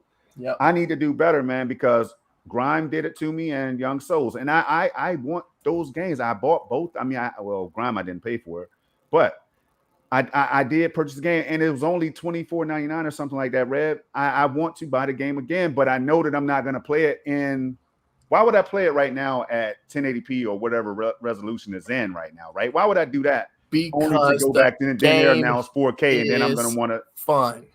I understand it's fun, but on an 82-inch screen, that's all I'm saying. I could have played it on my phone, but I don't play games on my mobile phone like that, bro. You don't play games on your PC? I play them on my PC, Rev. I do. Okay, then play it there. Well, Rev, I listened to you. I swear I did, man. But Rev, I cannot comply with you, bro. I just can't do it. Man, all right. My 50-inch 4K is awesome, and guess what? I played it on that. Yo, look at this right here. Can you? It's fun. That's all I know. Highlight this for me, please. You highlighted already. I mean, well, you know what I mean. Can you read it for me or something? He said, "I sub to everyone I can find in the chat." See, that's what's up, Valley. Damn. That's what's up. If Valley Chip can do it, everybody can do it. Exactly. That's what we want. Why? Because you guys are just as important as we are. And no one should ever forget that. You know, we're just the guys talking and just bantering back and forth with each other. But you guys are a part of this show too. And that's why we appreciate you guys coming every single Sunday and being here with us and having and making this an enjoyable experience for everybody all around. You know, that's why we do this, because it's fun. Why? Because we love video games, and video games are fun. That's what's up. Bottom line. All right. Now, I had plenty of time to catch up on the chat, and I'm still down, man. Leaving mans to drown. You know what I'm saying? You know what I'm saying, Mr. Batum? I think he was referring to you leaving me to drown, Rev. I don't know. If not, then I'm just going to make it that way. But Rev, we're having fun right now, man. I hope you all are too. But we still have some more show to go. But I do want to keep up with this chat. So Rev, anything else you want to bring up real quick, or anything in the chat that stands out that you want to highlight, man, as I try to go through? No, not really. It's artist had something, but you're going through it, so it's all good. You'll get there. Yeah, man. Just give me a second, y'all, because I like when people go back and watch this stuff. I want it to pop up on the screen for all of you that like to watch it full screen. So we are going to get to the next topic in a minute, I promise. Bulls for Life said, yeah, I love playing with people new to Destiny because they get, I want you to listen to this, Red, because they get so excited on a big firefight, right? Everyone just takes it to a new level. Yes, Red, crossplay is a beautiful thing. Yeah, so Red, we got you, man. We got you. Shout out to the Trash Mob, man, that Ashes and Link started up. I was out there playing with them, man. I never got rid of my tag yet, even though we do have the Old Dirty Blasters clan that MM2K and myself are trying to kick off with the help of you guys. I can't forget about the mob, man. That's the first clan I joined on Stadia. Shout out to the Trash Mob. Trash Mob. I was in the mob too. Oh, that's what's up. I just didn't play a lot because some other games came out that I wanted to try, and I kind of fell off of Division 2. And I was in a tribe. I was in a clan, right? And they everybody, when I joined it, everybody left the clan. Oh wow. And I didn't realize it until I went to the clan headquarters and all that stuff. And I just like they changed the emblem, the shield, and all that stuff to make it look, like a troll thing. Make it look like they were trolling me. So I just said, you know what, whatever, man. But that's when I tried to join in with Trash Mob. But I think I got in. I'm not even sure anymore. I got to go back to that game. Yo, I tell you what we're gonna do. We're gonna go ahead and jump into this video right now, y'all, because this right here, I've been waiting for somebody to drop these in-depth videos. That's why I'm asking Stadia on. I recently asked him on social media.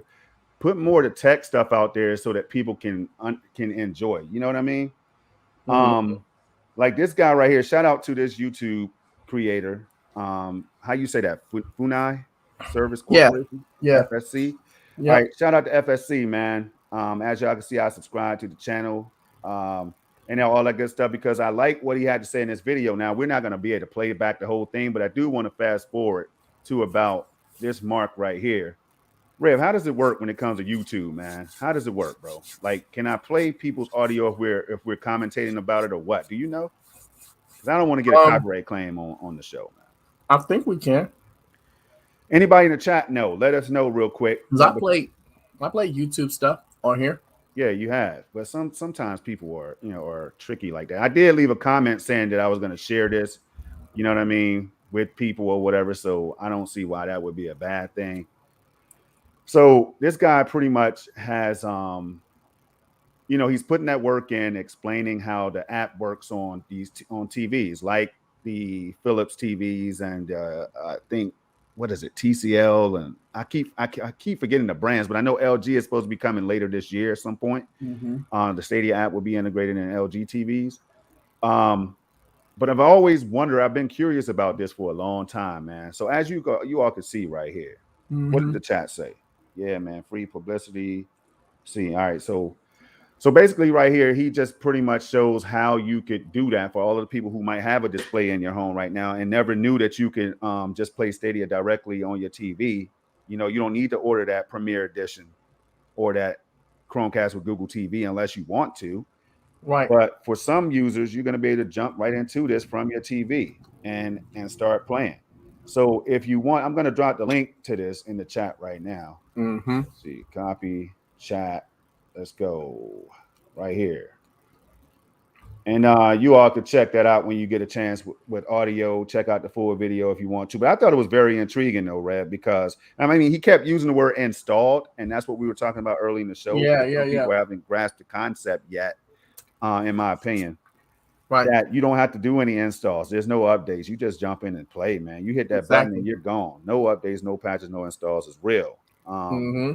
So, but he goes through these steps, man, and it was very cool to see somebody actually doing this, because we don't have a lot of these videos out here. And Google Stadia, if you're listening, please consider having somebody from the team just drop these on a weekly or monthly basis. Just drop these tech-related videos showing how-tos and stuff.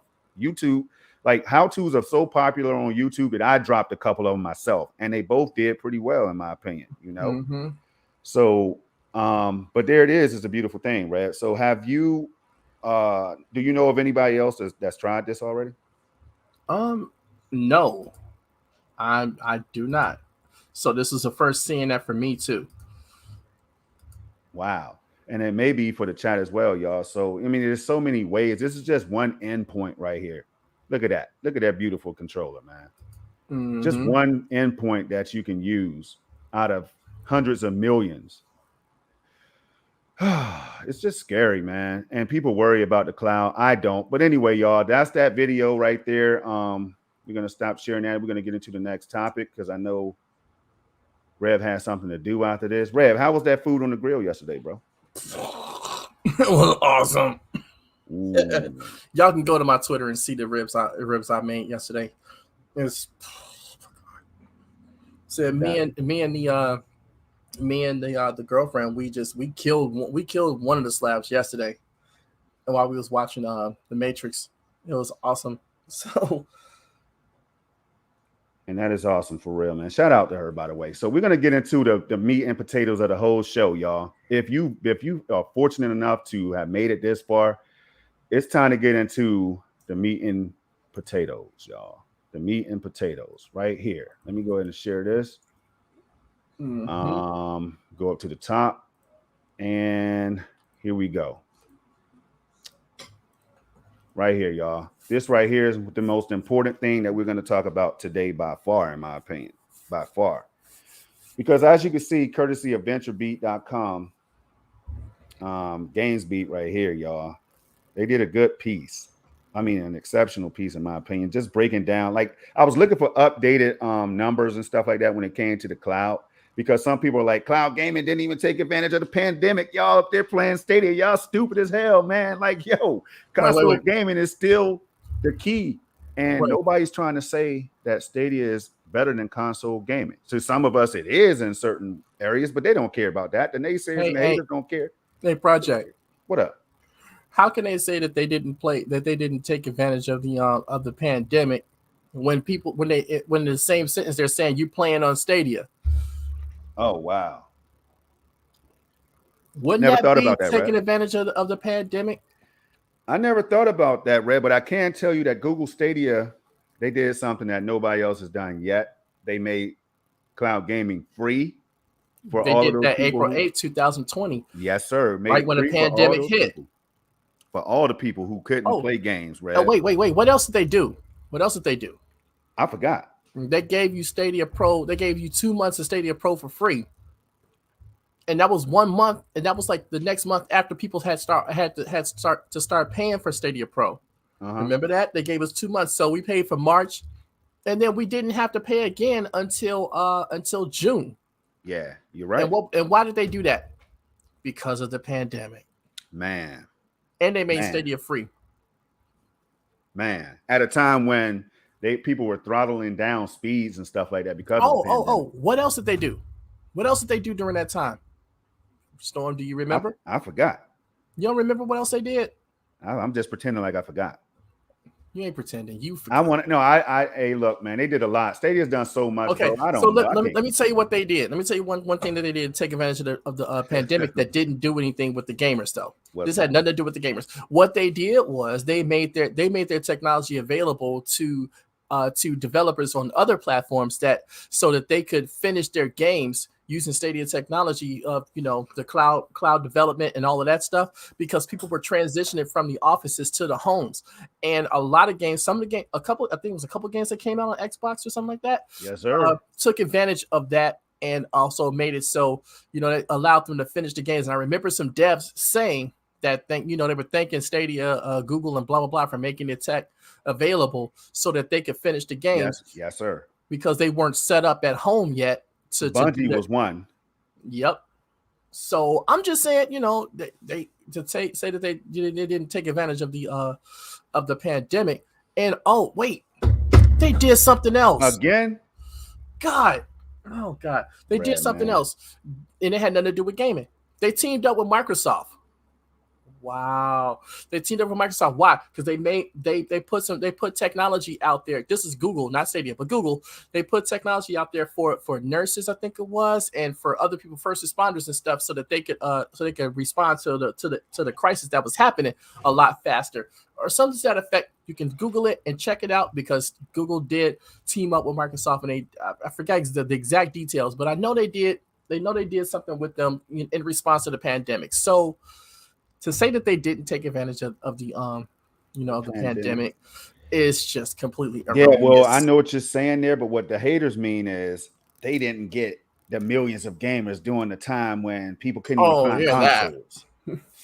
That's what the haters mean, Rap. But everything you just put out there was a great reminder of why we appreciate what Google does and Stadia as well. Now, we know they're corporations trying to make money, but at the same time, you can see perfect, clear examples of what Google is doing for the world. Not to mention like things like going green and things like that, man, and other different things that they're doing out of the hundreds of thousands of things that I recently saw that they're doing, man. But anyway, we're going to get to this article right here. New Zoo, cloud gaming will reach 23.7 million paying users and generate over 1.6 billion in 2021. In 2021, y'all. Now, this right here is crazy. As you all can see right here, courtesy of New Zoo, says global cloud gaming market cap forecast. Revenue estimates for 2019, y'all see it right there, right? So let's go ahead and jump in here. The global serviceable obtainable market, say that 3 times real fast. The global serviceable obtainable market for cloud gaming in 2021 is projected to hit around 164.6 million. I mean, and these numbers are just crazy already, man. And if you look at it right there, you see the growth from 2019 until 2021, right?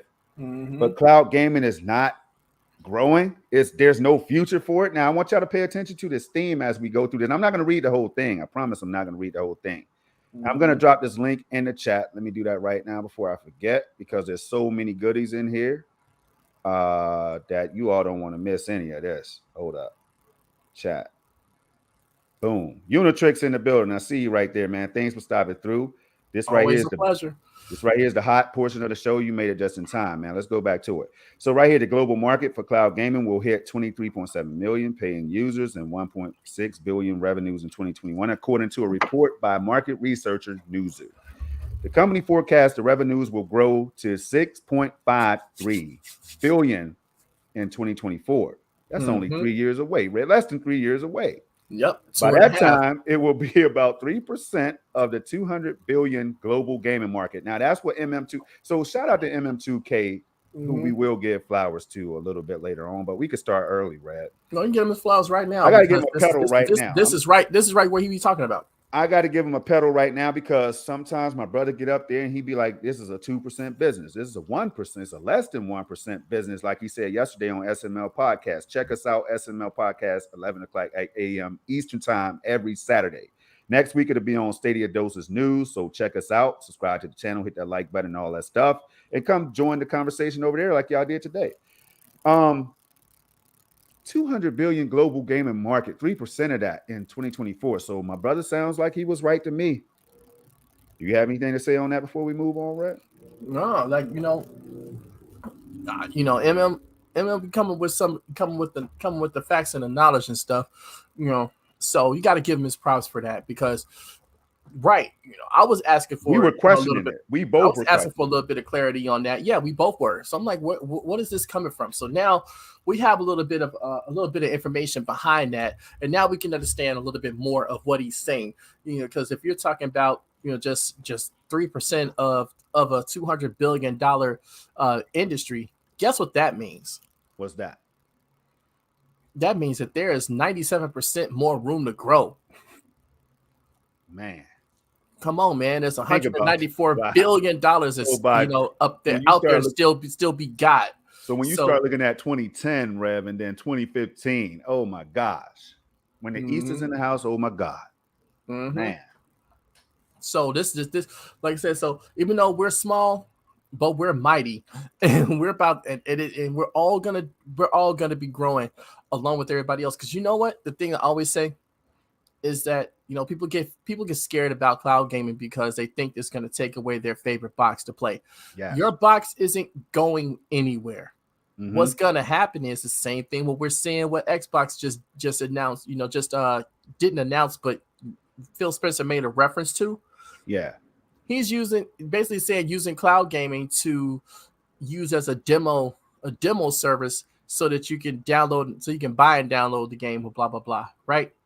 So a lot of people had mixed reactions to that, but you got to understand, he said that now, but if you look at what Microsoft is doing, they're moving their game system slowly to the cloud, internet based, and they're thinking outside of the box, to borrow a phrase.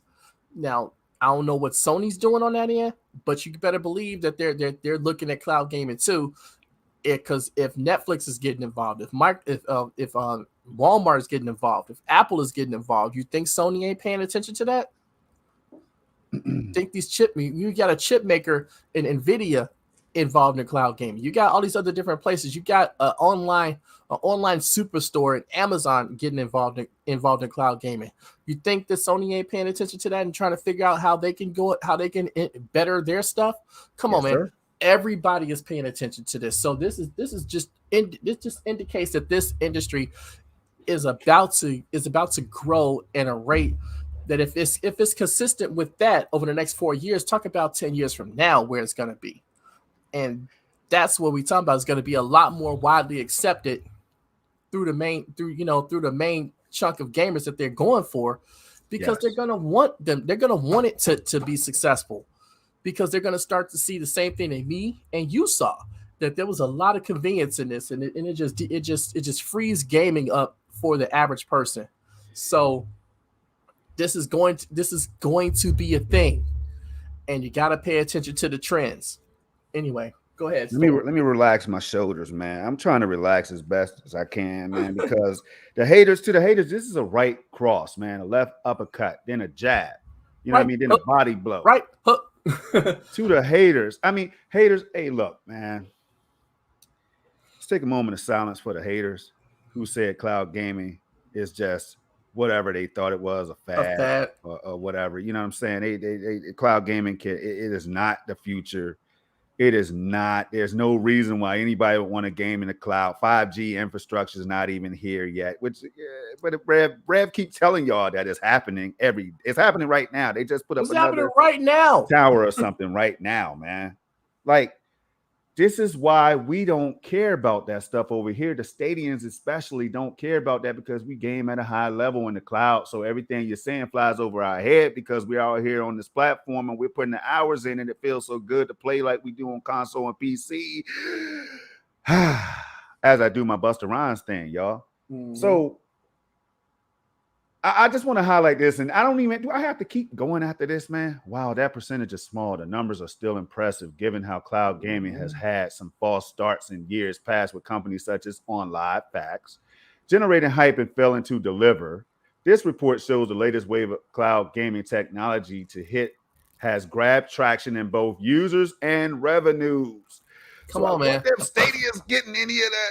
I wonder if they are contributing to this pot, Rev. What would you say? Nope, because Stadia is dead. Oh, so we can move right along then. What the hell are we doing here?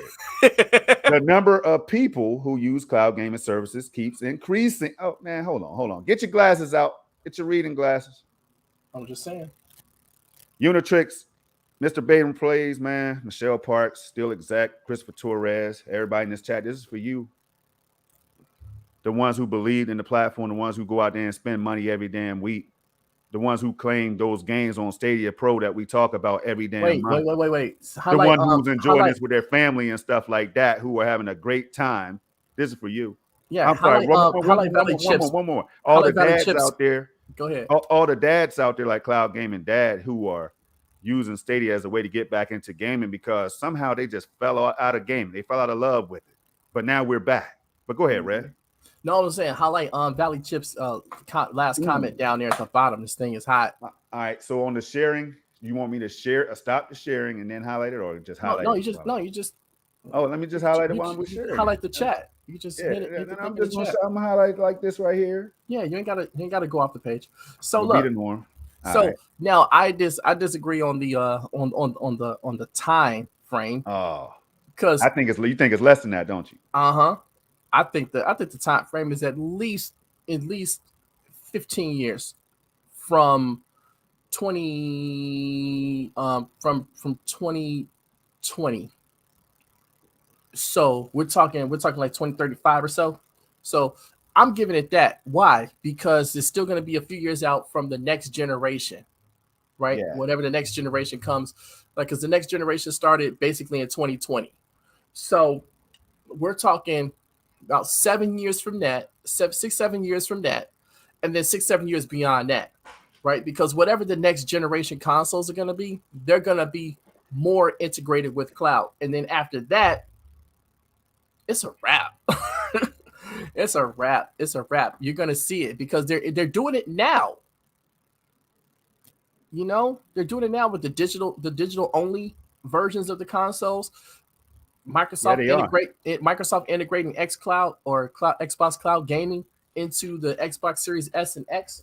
Yes, sir. You know, so what do you think the next generation of consoles is going to do? They're going to have more cloud-based, a more cloud-based focus integrated into the box. And the Stadia's still going to be around. Anytime Nintendo's experimenting with the cloud, Luna's still going to be around. You know what time it is. And then GFN is going to be still be around. Yes, now, will Walmart's service be around? We don't know. Will Apple's service be around? We don't know. Will Facebook's service be around? We don't know, but we know the ones that will be there. So this is just gonna grow at a lot faster rate than people really think it is. And not saying that Valley Chip is wrong or anything like that. He's definitely. But I'm saying I think the time frame is going to be accelerated as more acceptance, as it becomes more aware, more present in people's minds, because that's the thing that this is doing right now. It's gaining that mind share, and Microsoft is helping that along a great deal. So trust me, you're going to see this sooner rather than later. What I think he is saying though, by 20, there won't be any evidence of physical boxes in people's homes. That part I agree with. I mean? Unless they just have a collector's item just ready to, sitting there in a box for nostalgia's sake, or on the shelf. Yeah, like in a museum. Like this is how people used to play video games back in 2021. And then somehow, some way, hardware will come back 100 years later, like bell-bottom jeans, man. It'll make that comeback like vinyl did. Yes, sir. That's what's up. Let's go. So, all right, the number of people, it says, who use cloud gaming services keeps increasing at a similar pace to the one registered in 2020, according to companies we spoke to. In terms of paying users, our forecasted growth rate is slightly higher than in our March 2021 forecast, said Guillermo Fernandez, a marketing consultant at Newzoo. In an email to GamesBeat, existing services continue to see their user bases growing and new services are launched every month. According to our consumer research, over 90% of the players who know what cloud gaming is have either already tried it or want to try it. Moreover, satisfaction rates among those who use cloud gaming are also very high. Thus, consumers are increasingly receptive to this new technology. I'm about to fall out my damn chair. Watch this right here. Oh, damn! Check your sacroiliac. You may have broken it. I had to do it. Hey, look, man. Now, if this right here don't make you feel better as a cloud gamer, if this doesn't make you want to go out and share this to the world, check your pulse. You might be dead. Check your pulse, man. Check that rock because you might be living under it. Come on, y'all. What are we doing here? Why are we listening to the naysayers and the haters and wondering? We are having second thoughts about cloud gaming, whether it be on any of these. Let me highlight this right here. All right. I'm gonna highlight this right here. Here's one, Red. Shadow. The next one, Paperspace, Loud Play, GeForce Now, Inware, Parsec, Now.gg, Polystream. I just heard of Parsec. Right, Ubitus. And this one right here, let me see, I gotta get close to Harmo Cloud or something like that. And then you got all these in here that you might be familiar with: PlayStation Now, Facebook Gaming, Game Pass, Luna, Stadia, Scooteroid, or whatever that is, Tencent, NetEase Games. And I have to read all of them because I want people to be clear, damn it. I want them to be clear who's investing in this thing. Okay. Now we have these right here that I really can't see. That's two more though. My.Games Cloud. And Rev, a lot of these you never heard of. Antstream Arcade, you've heard of. I've heard of it. Black Nut, you heard of that one. People laugh at it. I don't know how they got away. Why would they think that's a good man? Come on. Bro. Anyway, Vortex. We're not going there. It's a family show. I know. RMA. I'm just saying, but people chuckle. You know, like in school when somebody says, "Oh, he said booty," and then everybody laughs in the class, man. Game Stream, Wiz TV or Wiz TV. I like that. I like that. Wiz TV, or is it Wiz TV? Gaming. All right. Care Game, and then over there, you know, Game Pass, Game Loft, Switch Online, EA Play, Humble Choice Arcade, and then we got Utomic, and then you have Ubisoft and all that. And then it just goes on down here to show on-game device streaming, game publishers and developers, all that stuff right there should be a clear indicator that this train is not going to slow down anytime soon. You got Activision in there, man. PlayStation Studios, man. What the Xbox Game Studios, EA mainframe, all these things. So, Red, I think it's safe to say that cloud gaming is going to be around. We're just the pioneers right now. We're going to be able to tell people, well, we tried to tell you it was dope. And that's why we were founders from the get-go. Exactly. This is why a lot of people are just jumping in, whether they were not founders or whatever. They might have been skeptics or whatever. But now they're trying the technology and they can see that Stadia for sure works great. Seems like everybody's coming to that same conclusion that Google Stadia is best in class right now. And I say it a lot. You can't deny that. You can't deny it, though. Because if you do, you're lying. If you do, you haven't tried it. That's the only way. That's the only way you can jump to that conclusion. You have not tried it, because every time we see people that get on it and play on it and you spend any level of time with it, what do you see? They come back with, man, the tech is great. I want them to get more games, blah blah blah blah. Yes, sir. Meaning that they want them to get one particular game, but you know we've already hashed that out. So this thing is just ready to grow. And the slow pace it is growing at right now is fine. And that's the thing we be trying to tell people in the community. Like, y'all worried about the wrong thing. Wrong. Y'all worried about it getting widespread acceptance in a matter of months. Well, we're talking years. We're talking years. These companies aren't planning for 5 minutes in front of their face. Oh gosh. They plan things out decades in advance. They already got their moves planned, and then they adjust as they go along. They already know where they want to be by a particular benchmark, by a particular date, by a particular year. They know by a particular fiscal year. They know this already. Us talking about it on Twitter and YouTube don't mean a hill of beans to what they're trying to do. But we sit there and act like we're in the boardroom, and we're not in the boardroom. We're not in the break room, and we're not in the bathroom. We're not even nowhere. We don't even know where these buildings even are. we kind of do because we can Google them, but you know what I'm saying. I hear you. Look, people have no idea what's to come yet. That's why I said, I'm just riding this out, man. I'm just waiting to see what's going to happen because I'm excited about this. Well, right? let's get. Oh yeah. Let's get into it now. Let's get into the pandemic and all that stuff. We still got a ways to go. Now, there's some good stuff in here, y'all. Did I drop this in the chat already? Yes, you did. Oh, okay. Hey, y'all. Let's get back to it. Right. We only got like a few minutes left. We might go a little over, y'all. We might go a little over because I ain't got nothing else to do. All right, so here we go. This market has big players, and that's why it started taking off in 2020 with $669 million in revenues. Cloud gaming services include NVIDIA's GeForce Now, PlayStation Now, Xbox Game Pass Ultimate, Project X Cloud, and guess what? Google Stadia, Amazon Luna, and Tencent Cloud. Throughout the pandemic, cloud gaming has offered an accessible alternative for players to play games, as well as a gateway to gaming for new players, Newzoo said. At the same time, the global semiconductor shortage has hindered the supply of high-end PC components and new generation consoles. That's a fact. Further emphasizing cloud gaming's use case of high-end gaming without needing expensive hardware, y'all.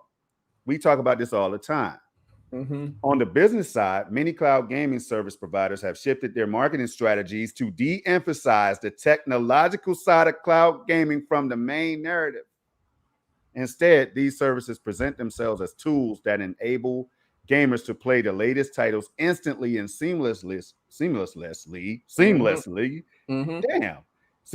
on any device. So excited, can't even talk today. I can't even say it, man. Seamlessly on any device, Newzoo said, right? Will the spike continue? Let's see what they have to say, Red, because they might say no. Cloud companies have had trouble keeping up with demand at first, but now they're growing again. Newzoo expects that the cloud gaming market will continue to grow healthily, hitting $6.5 billion in global yearly revenues in 2024. Oh, the ability of companies to reach would-be cloud players will determine the success of the market. While services initially targeted a few prominent regions, cloud gaming services are signing new partnerships with internet providers. Rev, you talk about it all the time. That's why I had to emphasize it. And local communications service providers or CSPs all around the world every month. Why are they doing this type of investment, Red? Because there's so much money to be made on this. And this is just the way things are gonna go. You gotta understand something. A lot of these companies are looking at it also from an ecological standpoint too. A lot of these companies are looking at it from the standpoint of we're contributing less plastic to the to the world, and if they can still get the same gaming experience, just running things from a data center, it's less of an economic it's less of a geological footprint. I'm not sure if that's the right word, but there's all kind of factors as to why cloud gaming is becoming a growing market, but I'm just looking at, I'm sorry, because I just saw this tweet, and it's a review that just dropped on uswitch.com for Stadia, and I was trying to check it out. Well, go ahead and check it out. Because there's more to get into, including GeForce Now. Everybody was wondering what GeForce Now's numbers are, the trajectory, and how many units they could possibly be at, how many sales or whatever the case is. Right? This thing is in depth, yo. For an example, by the end of 2021, I said I wasn't going to read the whole thing, but how can I not, y'all? NVIDIA's GeForce Now will have reinforced its presence in Latin America and the Middle East. All right, while also expanding to Southeast Asia, owning to partnerships with local providers. As far as the total possible reach in 2021, Newzoo believes it is 164.6 million at the end of 2021. Wow. That means that if every person who could get it signed up or get signed up to it, that's how many people it would reach. Wow, bro. Now that right there says a whole lot. Now, if we're talking about GeForce Now hitting these numbers right here, you can't help but think about Stadia. You can't help but think about xCloud. You can't help but think about the other ones out there that we just talked about, right?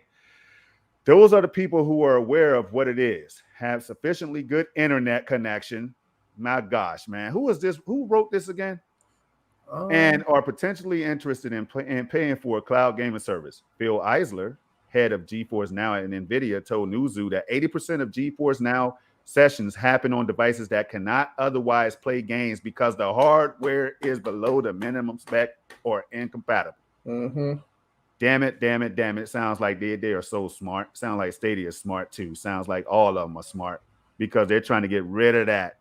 They're trying to get rid of this minimum spec incompatibility and all that stuff. My console can't run the newest, latest games that developers are making like Cyberpunk because my hardware is limited. Let's get rid of that. That's what Stadia was trying to tell us from the beginning. This is the promise of Google Stadia. The data center is your platform. Building a place for everyone or whatever. Yo, come on, man. All right. Cloud gaming executes games in an internet-connected data center and sends video of interactions back and forth to the user's device, which mirror displays the video.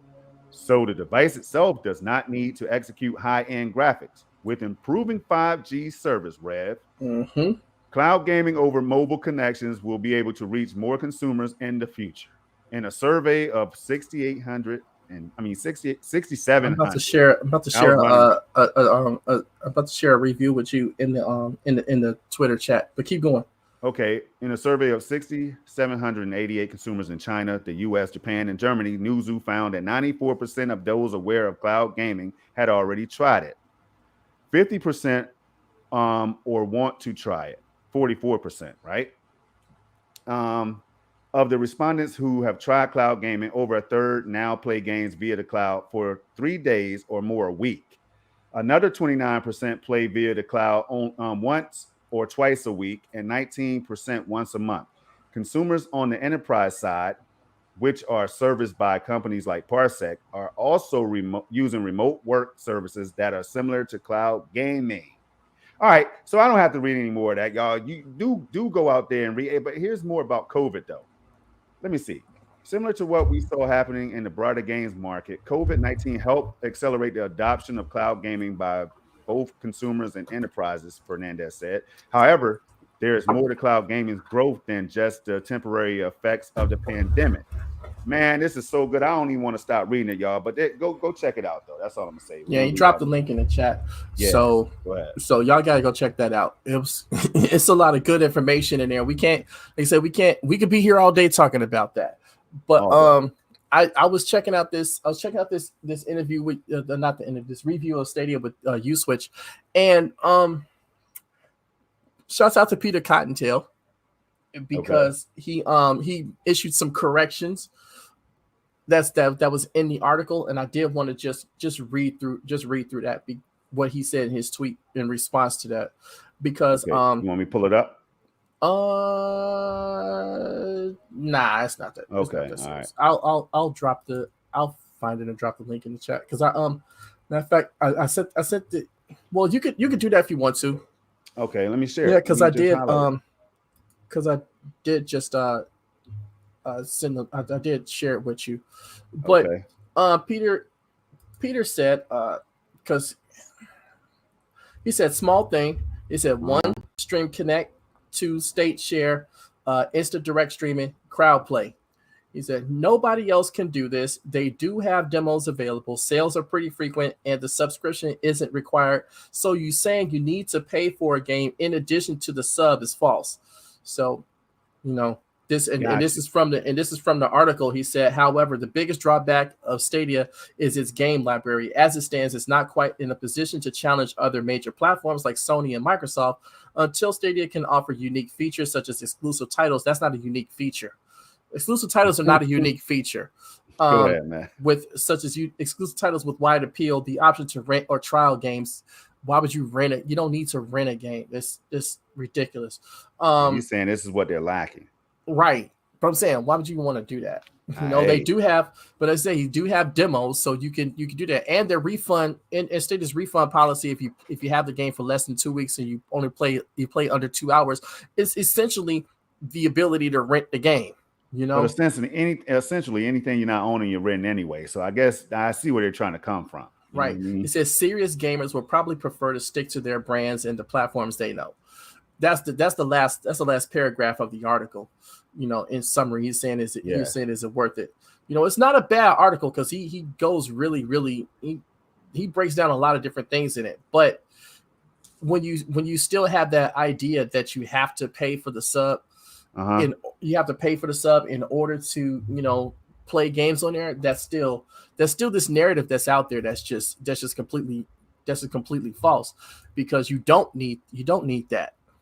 You haven't needed to pay for the sub since April 8th, 2020. That's when they opened up the free tier. So all Stadia does is all it does is allow you to pay for the game that you want to play, and that's it. Now, if you want to get the 4K, 60 stream and stuff like that, the 5.1 surround sound, a curated selection of games every month, and the free play days, that's when you pay for the sub. And if you want to get like some exclusive demos that come only that are only available with the pro sub, you get that too. But there's so many different, and also the pro deals, and they still have sales for everybody too. But the whole point is, you don't have to pay for the sub. That's optional. So people still aren't completely understanding how Stadia breaks down and how it works.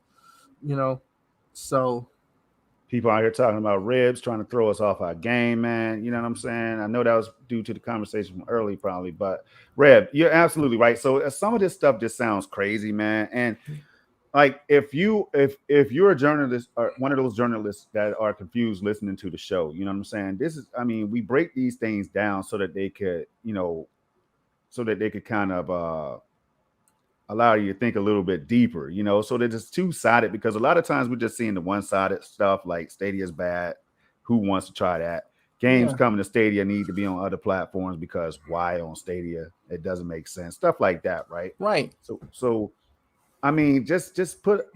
So what I like to see when I read, man, it's just like balance. I just want everything to be balanced, man. Yeah. You can put a little bit of bad in there with the good, Yeah, I skimmed through the articles because we're doing this live, right? Yeah. But from what I was looking, he did a whole list of games that you can claim on Pro. He, broke down the article in sections of what, of different things that, kind of internet. Because the other thing he said that I really didn't, because he said you need like a fiber internet or 5G, and honestly, you need that in order to have a good experience. With Stadia, you don't. It helps, but you don't need it. Because there's people playing without either of those things and having a great experience with Stadia, So it's crazy.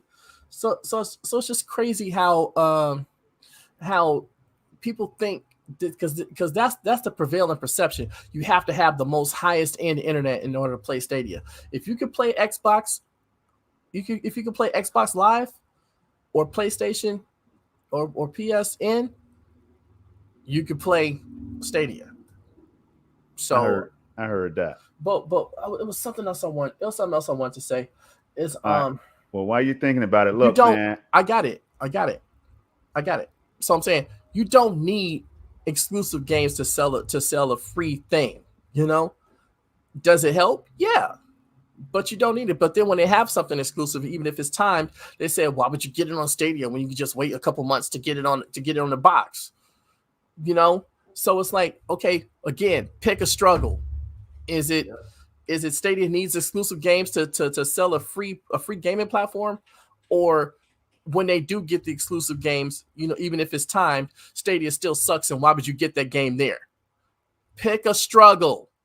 I'm just saying. So, but you need exclusive games to sell a box. That's what you need exclusive games for, because otherwise, why would you buy a box for $300, $400, $500? Why would you do it? For just because you want to have the newest Xbox, the newest PlayStation, the newest Nintendo? Okay, fine, yeah. But if there's no compelling reason, you just spent $500. You know? So that's why you need exclusive for those, because you got to justify that purchase. And it's not just $500. Let me tell you straight out. It's not just the $500, $300, $400, $300 or $400, $500. You're talking about you have to buy. These are things you have to do. You have to buy the box. You have to buy probably an extra controller or two. You know, just depending on your household and how many people game in it. You have to buy the games. You know what I'm saying? Yes, sir. So you're coming, and then you might want to buy like peripherals. You're going to have to buy extra storage.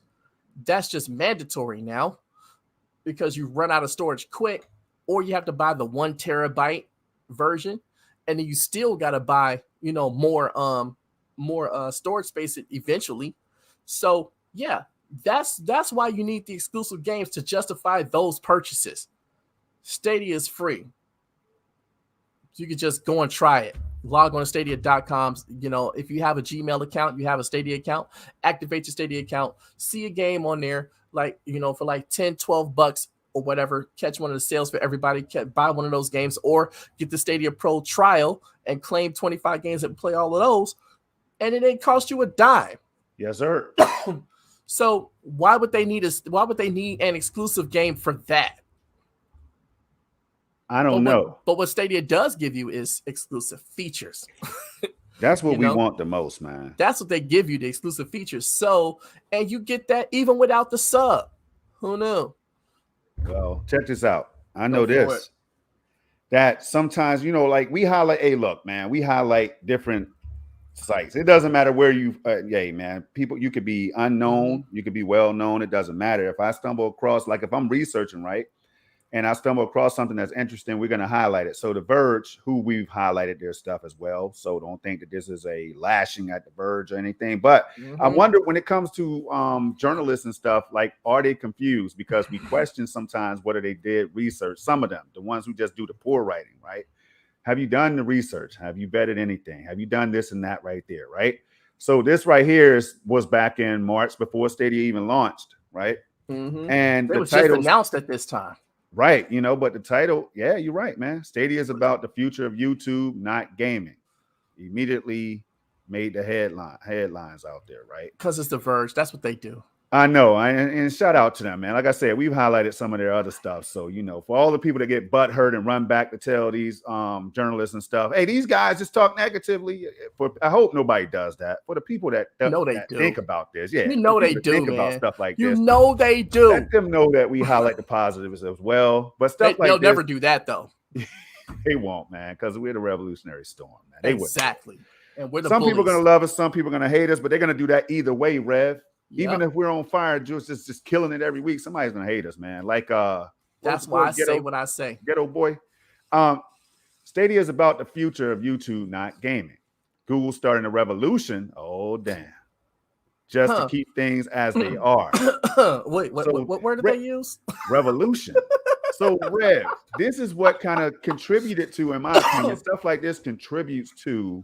And we've highlighted some more recent articles that says stuff like this. Yeah. But I just want to read a little bit, man. It says, yesterday, Google announced plans for a new game streaming service called Stadia. Besides the logo, the controller, and a single game, Doom Eternal, the announcement left us with more questions than answers. I can see how they would feel that way. Primarily in my mind has been the query of why Google needs to be in the gaming business at all. Isn't it enough to dominate web search? See, now you're getting personal. Mm-hmm. Isn't it enough to dominate web search, ads, and browsers, smartphone operating systems, and maps? What part of our lives does Google not want to know about? And then when it dawned on me that we might be looking at it from the wrong perspective, what if Stadia isn't a case of Google aggressively entering a new business sphere, but rather a defensive one to protect its existing kingdom? Now, Red, before you say anything, and please make it short, brother, because we got to highlight some more people. Bro, go for it. So if you put this out there, you have to be ready for people like us to chime in on it, right? Mm-hmm. It doesn't just go away unless you remove it. So if I stumble across this and I read it, I'm like, damn, Verge, this is what you all were on before Stadia even launched.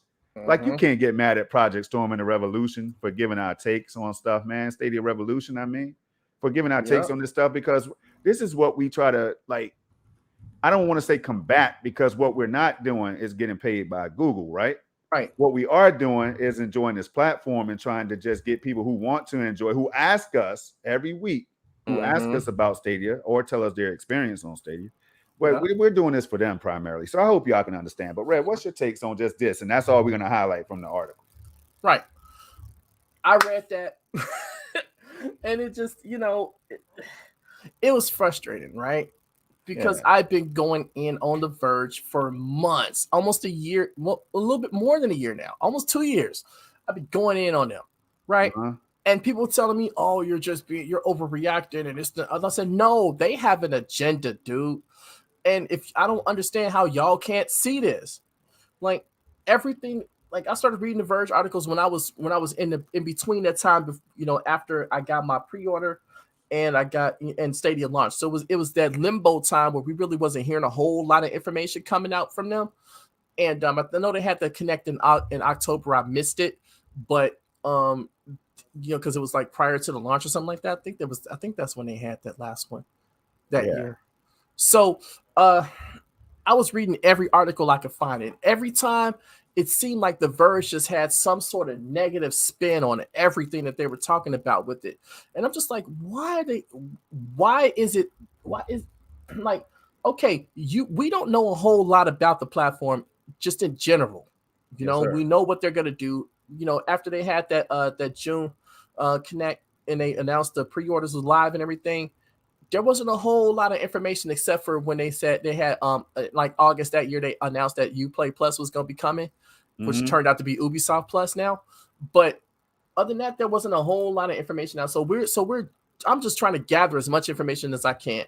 And I was reading The Verge, and everything that they said had some sort of negative connotation, some sort of negative spin. So I just started writing them off like, I'm not even going to read nothing that they have to say. And when I started getting involved in the YouTube content and getting involved in the community and stuff like that, the greater Stadia community, all of a sudden, me saying that was a problem. But I'm just sitting there going off of what they're writing. I'm not just bashing them just for the heck of it. Like, I hadn't even heard of The Verge until, Stadia came about, right? So I'm just trying to find the information. And these guys, this is just par for the course of what they were doing. It shows that from the beginning, from the very beginning, they were already biased and already, against the project, and they just heard about it, and they were already like had their pitchforks ready and ready to bury it and trash it for no reason. So I'm not crazy. I'm not crazy. This article was published the day after they announced it, at the GDC. This article was published the day after that. So I feel a little bit of vindication, because I'm like, I wasn't crazy, and I was getting gaslighted about these people telling me that I'm just a fanboy and I'm just this. And I'm like, no, I'm seeing this and this is happening, and you guys are ignoring it. And you guys are sitting there not talking about it and not standing up saying, hey, this isn't right. This isn't accurate information. This is a fact. This is a fact, because I remember this real time. I was saying this. I was saying it about Kotaku. I was saying it about The Verge. I was saying it about a couple other publications, but they kind of switched their tune a little bit. IGN is still kind of, and PC Gamer is still kind of. But what I'm saying is, I was calling this out and the community started getting, they not saying turned on me, but they, kind of was just like, oh, Rev, you shouldn't be. No. Because what they're doing is misinforming people. That was always my stance. It wasn't about protecting Stadia and standing up for Stadia, defending Stadia. No, it's about the misinformation. And that was the only thing. That's the main thing I always said. I'm just talking about the misinformation. They're misinforming people and they're lying, and we should be calling this out in more louder numbers to hold their feet to the fire, to hold them accountable for the things that they write. But all of a sudden, when I do that, I say that I'm a bully. I'm crazy. I'm a fanboy. I'm all of these things. And I'm like, you know what? I'm on some Redman, Reggie Noble stuff. I'll be that. Shout out. I'll be that. Shout because out. You know what I'm going to do? Straight from the bricks. Exactly. What I'm going to do, Dirty Jers, I'm going to stand up for the truth, whether it's positive or negative. I don't care about that. What I care about is people telling people stuff that's not even true. That's not even true. No matter how many times we sit there and tell them, hey, that's not how that works. This is how this works. They don't go back and correct it. They don't go back and say, hey, you know what? Upon gathering further information and further research and all of that stuff, what we found out is this. Maybe a couple people did that, but as a whole, they don't. And then everybody else is sitting there kissing their asses. I said it. They're kissing their asses and talking about, oh, well, these guys are just bullying these and you guys got to stop. No, we don't have to stop, because what we want to do is get the right information, whether it's good or bad, and get it into the hands of the people so they can make an informed decision if they're going to try it or not. That's where you should be. That's it. As gamers, that's where we all should be, man. If we want to see this thing grow, we want to see it evolve, right? We don't want to see it go backwards and stay stagnant. Exactly. Because if people believe in the misinformation, I'm sorry. But if people believe in the misinformation, then that's one less person that's giving it a try, right? And the only thing I've always said, and people could check my posts, they said, give it a try. If you like it, cool. If you don't like it, cool too. But at least you gave it a shot. You know what I'm saying? We could post a link and say, hey, give it a shot. Try it if you like it. Then when he's done it now. He's done it now. Damn, the can of worms wasn't open. I'm saying. So it's like, but you don't see people sitting there saying, that even do that. They don't say, hey, you know what? If you don't know nothing about Stadia, how about post your referral link and give them an opportunity to do that. I do that. You know what I'm saying? So why don't they? But they sit there and tell us that we're bullying these people, and these are grown men. They can defend what they write. They put it out there for public consumption. If people have something to say about it, they're free to do so, as long as they're not being insulting, and as long as they're not, being threatening or stuff like that. But if you just correct the misinformation, there's nothing wrong with that. Do some people take that a little too far? Yes. But you know what happened with those people? I block those people because I don't want to see that crap. I don't block nobody. No, I block those people for that specific reason, because they're a blight on the community. You know what I'm saying? And they make the community look bad when they go attacking people just for no justifiable reason. You, me, MM2K, Clive, you know what I mean? Who else, man? We're blights in the community, bro. Yeah, I'll be that. But one thing you can't never say is I'm a liar. So with that being said, y'all, this is why we do what we do every week on the Revolutionary Storm. And it's not over yet. Still exec right here, man. Just said something that I think is just dragon fire, man. Stadia committed no crimes. And they called in the firing squad. Now, who is they? I'm assuming that he's talking about everybody who seemingly hated Stadia. Everybody. Why did that hate come? Well, because Google, as we just now is starting to make sense. I told y'all we're gonna get to the bottom of it. I told you one day we're gonna decipher the BS. We're gonna get to the bottom of it. Could it be that some are feeling like The Verge? Could it be that others are feeling like the big YouTubers who feel like Stadia is about to kill off their gaming hardware? PC gaming hardware, right? Could it be some of this stuff? Is all I'm asking y'all, man. Because why would we hate something that's trying to give us a new way to play? And in some cases, in a lot of cases, a better way to play games. Call of Duty 100 plus gigs installs is out, Rev. Stadia's in. Cloud gaming is in.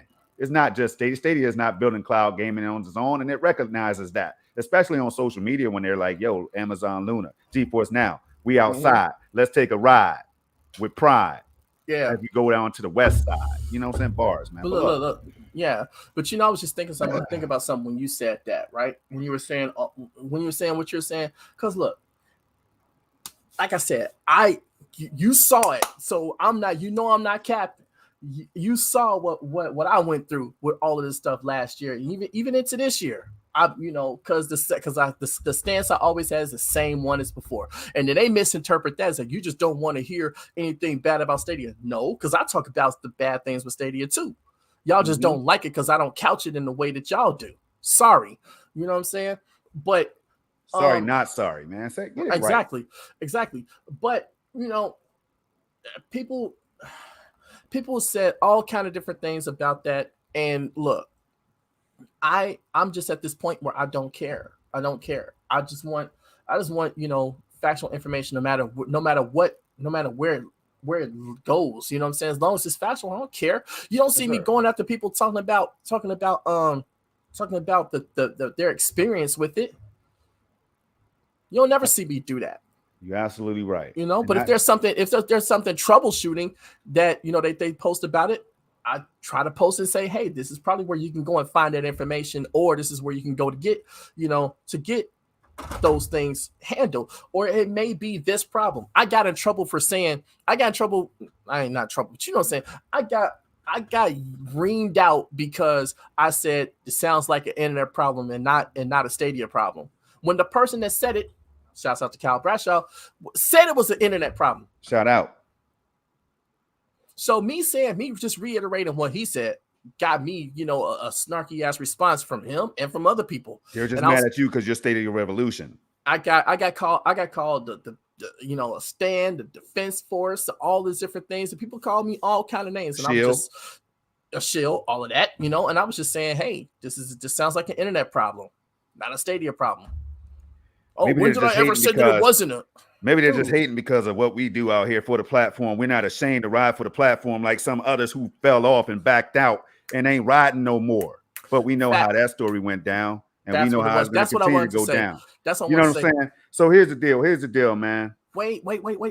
Now, man, hey, man, you cut me off 5 times. I ain't trying to hear. I got my thought back. I ain't trying to hear it, man. Wait a minute, bro. Go for it. Now I'm going to get in my bag. Go. For those who are coming to the platform all new and everything, we love y'all. You know what I'm saying? Because you're experiencing the same thing we did. But for some of y'all don't know that the community was the greatest place to be in gaming at one point. It was the greatest place to be on earth. Everybody loved each other, referred to each other as brother and sister and all this stuff. But somehow, some way, some people were like, yo, Stadia ain't for me no more. Okay. Google Stadia ain't going nowhere. xCloud is the new key. It's the new way to be, and we ain't mad at those people. They got the right to do whatever. I still game with some of them. Shout out to all of them who has the right to do what they do, right? But for some of the other ones, they secretly seem to want Stadia to just die, man. When is that date so we can celebrate and dance and everything and celebrate GeForce Now, and we won't have to worry about Stadia being in the way? It seems like some of that stuff is going on too out there, y'all. I could be wrong now, but I'm just one person. The community ultimately decides what's going down. You know what I'm saying? So what we're trying to tell y'all today is read between the lines, man. You see some articles out here that we highlight that shows you what some people might be thinking out there. You've seen directly from certain individuals how they feel about Stadia, which they have a right to. I ain't mad at them. I'm not. Yep. Because I feel certain ways about Stadia sometimes, right? Yep. So do you. Yep. We put it out here on this show. Yep. But what I can't understand, man, is this: why all of a sudden, like, you go from not understanding Stadia, but you can understand Xbox and PlayStation and Nintendo and PC, and you can understand everything else in gaming, but you can't understand for the life of you what Stadia is about. So I pass it back to you, my brother. I just wanted to throw that up there. As you know, the whole thing was, my thought was the fact that, we talk about, like, when people jumped off, that's their right to do so. I ain't mad at that. I don't even get bothered by that or whatever. That's their right. They have, they're consumers, they can do that. But prior to that, and look, all I know is that when Luna was just announced, all of a sudden it was a Stadia killer. Remember the articles about that shit? Oh man, we would go in on that, but nobody else would, right? That's what I'm saying. When xCloud went from a private beta to a public beta, oh, this is gonna kill Stadia. Every week there was something new that was gonna kill Stadia, and Stadia's still freaking here, right? And then when Luna made its announcement that it was just now in beta, all of a sudden Luna was just the greatest thing since sliced bread. And I'm just sitting here looking like, okay, I was interested. I tried to give it a try. I waited a little bit long for my invite, but when I got into it, I looked at what they were doing. I was just like, nah, that's not for me. And so I didn't do it. But look, do you see me out here saying, oh, Luna needs to go away because I think it sucks? Nope. I don't even talk about Luna like that.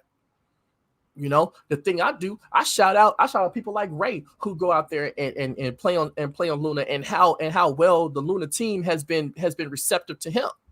You don't ever see me going out bashing Luna, bashing Xbox, bashing GFN and stuff like that. Now, will I talk about the difference between the platforms? Yes. Will I talk about the positive and the negatives about the platforms? Yes. But I don't sit here and say, oh, well, you shouldn't be on GFN because GFN is this.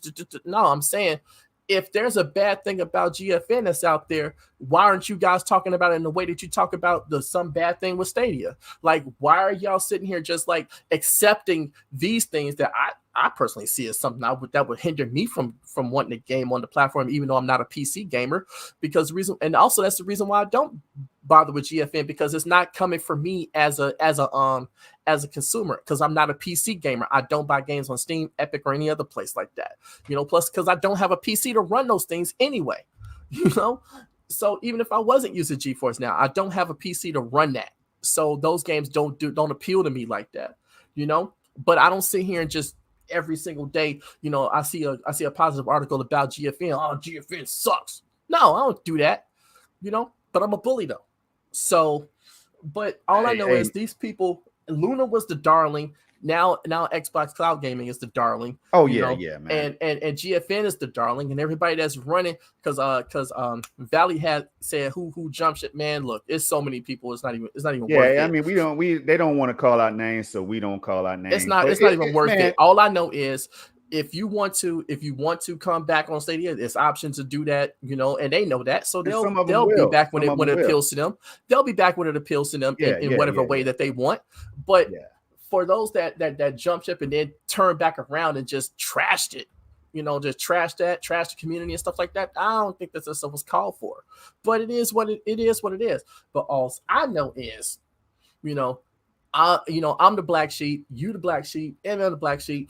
All these other people are black sheep because we want to make sure that the correct information is available. And if you want to call me a stan, call me a fanboy, call me whatever you want to call me, I will take it, because I've taken every other insult y'all hurled my way and kept trucking. Because you know why? Because I don't care. All right, check it out.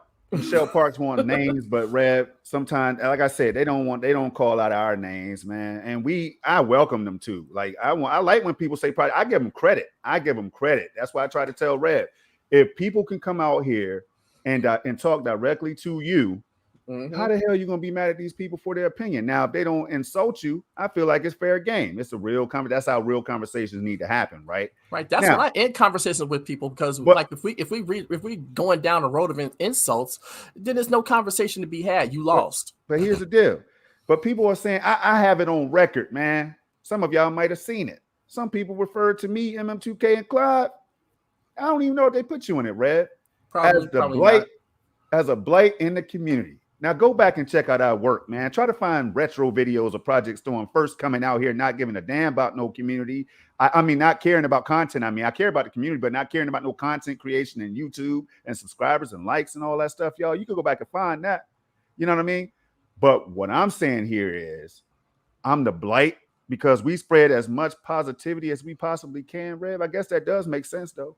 I guess it does make sense, man. But what I'm saying, it seemed like it was a crime to be positive about Stadia for a long time. People have come back taking jabs at us, my brother, MM2K, you know what I'm saying? Indirectly and directly and all this stuff. And it happens. I mean, you might see it again. This is why we had to get ahead of it. You might see it again because of the work that we're doing out here, because some people just they have agendas, man. They don't want to see us rocking the way we rock out here, telling the truth every week. They don't want to see y'all out here in the chat. They want 3 people to be up in here with 3 dislikes. They don't care about what we're doing for real, for real. That's why the community fell the hell off. Now, let me say this, Rev. Hold on. Yeah. Let me say this. Go ahead. This is what happened to the Stadia community as a whole. Again, people came in, bright-eyed, bushy-tailed. Google Stadia. You're backed by Google, right? So they should be able to buy the whole thing. By Google, I said, God damn it, Rev. I'm sorry. Let me rock, man. Please. I'm sorry. I appreciate it, bro. Go for it. You're backed by Google. You're Google Stadia. 1 + 1 = 2. Google Stadia, Stadia, Google. Oh, I can get me some subs. Oh, you know what else I can get? I can get me some likes. You know what else I can get? I can grow my channel. You know what I mean? Oh, I can get monetized on YouTube because YouTube, Stadia, YouTube, Stadia, YouTube, Stadia, right? Google, 6 months later, y'all ain't doing nothing for us though. What the hell is going on around here, Google? Google, Stadia, YouTube, Stadia. Google don't respond. Stadia don't respond. People start saying, oh, what the hell am I doing this for if they're not even going to pay attention to me? Some people, not all. Now, y'all should know this, man. I don't have to say this, do I? Not all of the people that was in the community, man. Some of them, though. Some of them invite me to a show. Let's have a real conversation about it. I'll come over there. I don't know about Red, but I'll come. Invite us if y'all want to have a real sit down one day, man. Because I think it's messed up that this community was so dope. We were informing people all the time. New people were happy to come to our content. Spent hours watching our stuff, man. Still do. Of their lives, of their times. They could have been doing anything else in the damn world. But we're going to do them like this. We're going to roll out. We're going to roll out and just leave them hanging dry like, yo, I can't do it because I don't mess with Stadia. I don't mess with MM2K. I don't like Rev. I don't like Project Storm. This is why. See, the show they're doing right now, that's why. We don't care about them because this is how they are. They're a blight in the community. I'm done. So I mean, just looking at the comments, I mean, Michelle Parks and the rest aren't too far off from the truth or whatever. But look, I'll put this out here. I'll posit this. I don't have a problem with nobody in the community. I just don't. You know what I'm saying? People have a problem with me. Because at this point, I don't really care about anything that happened back there.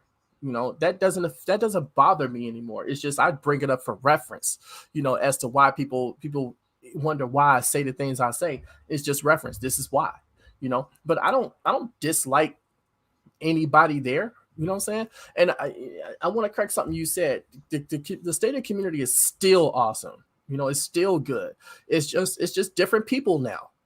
That's all it is. There were people that were completely 100% on board, and for whatever reason they chose to, move on or expand the things that they do, and that's fine.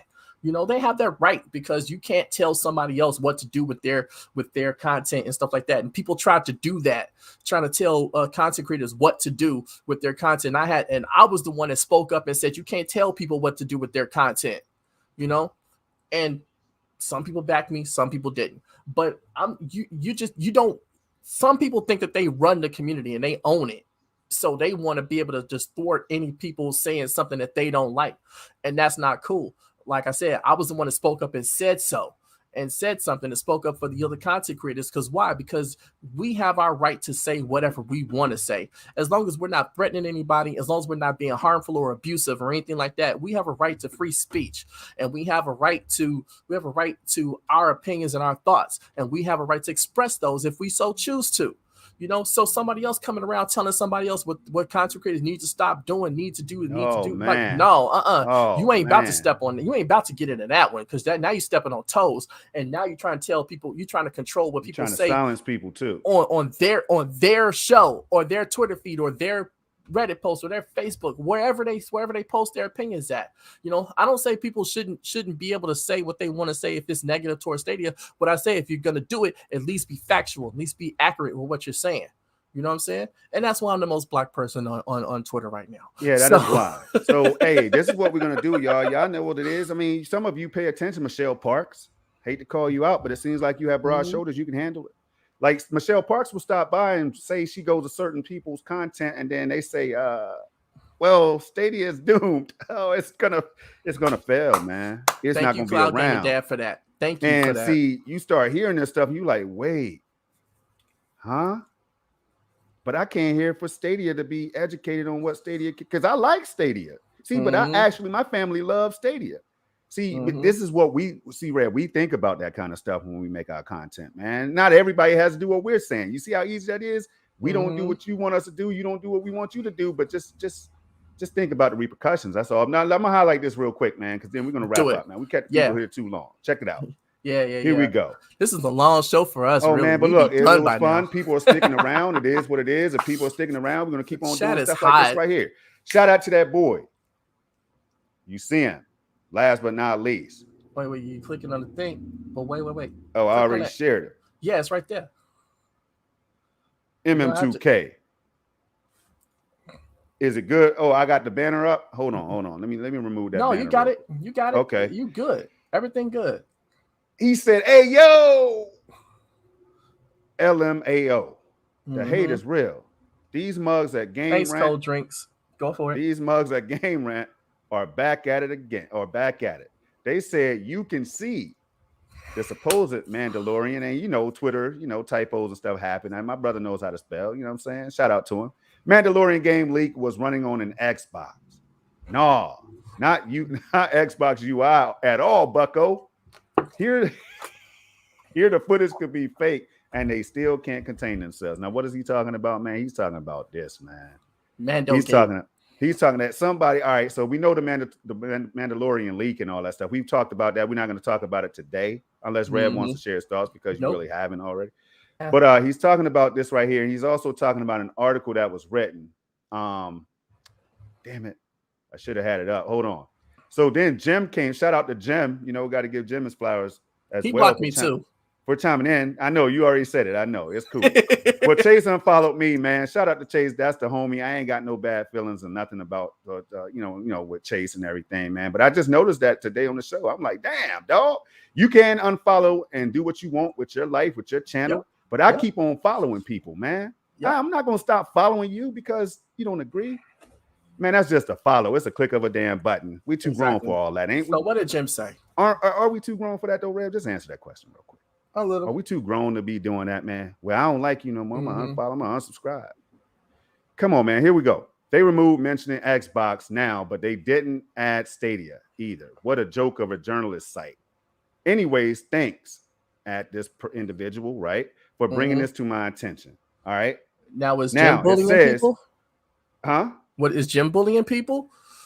Well, would they classify that as bullying like they do with us?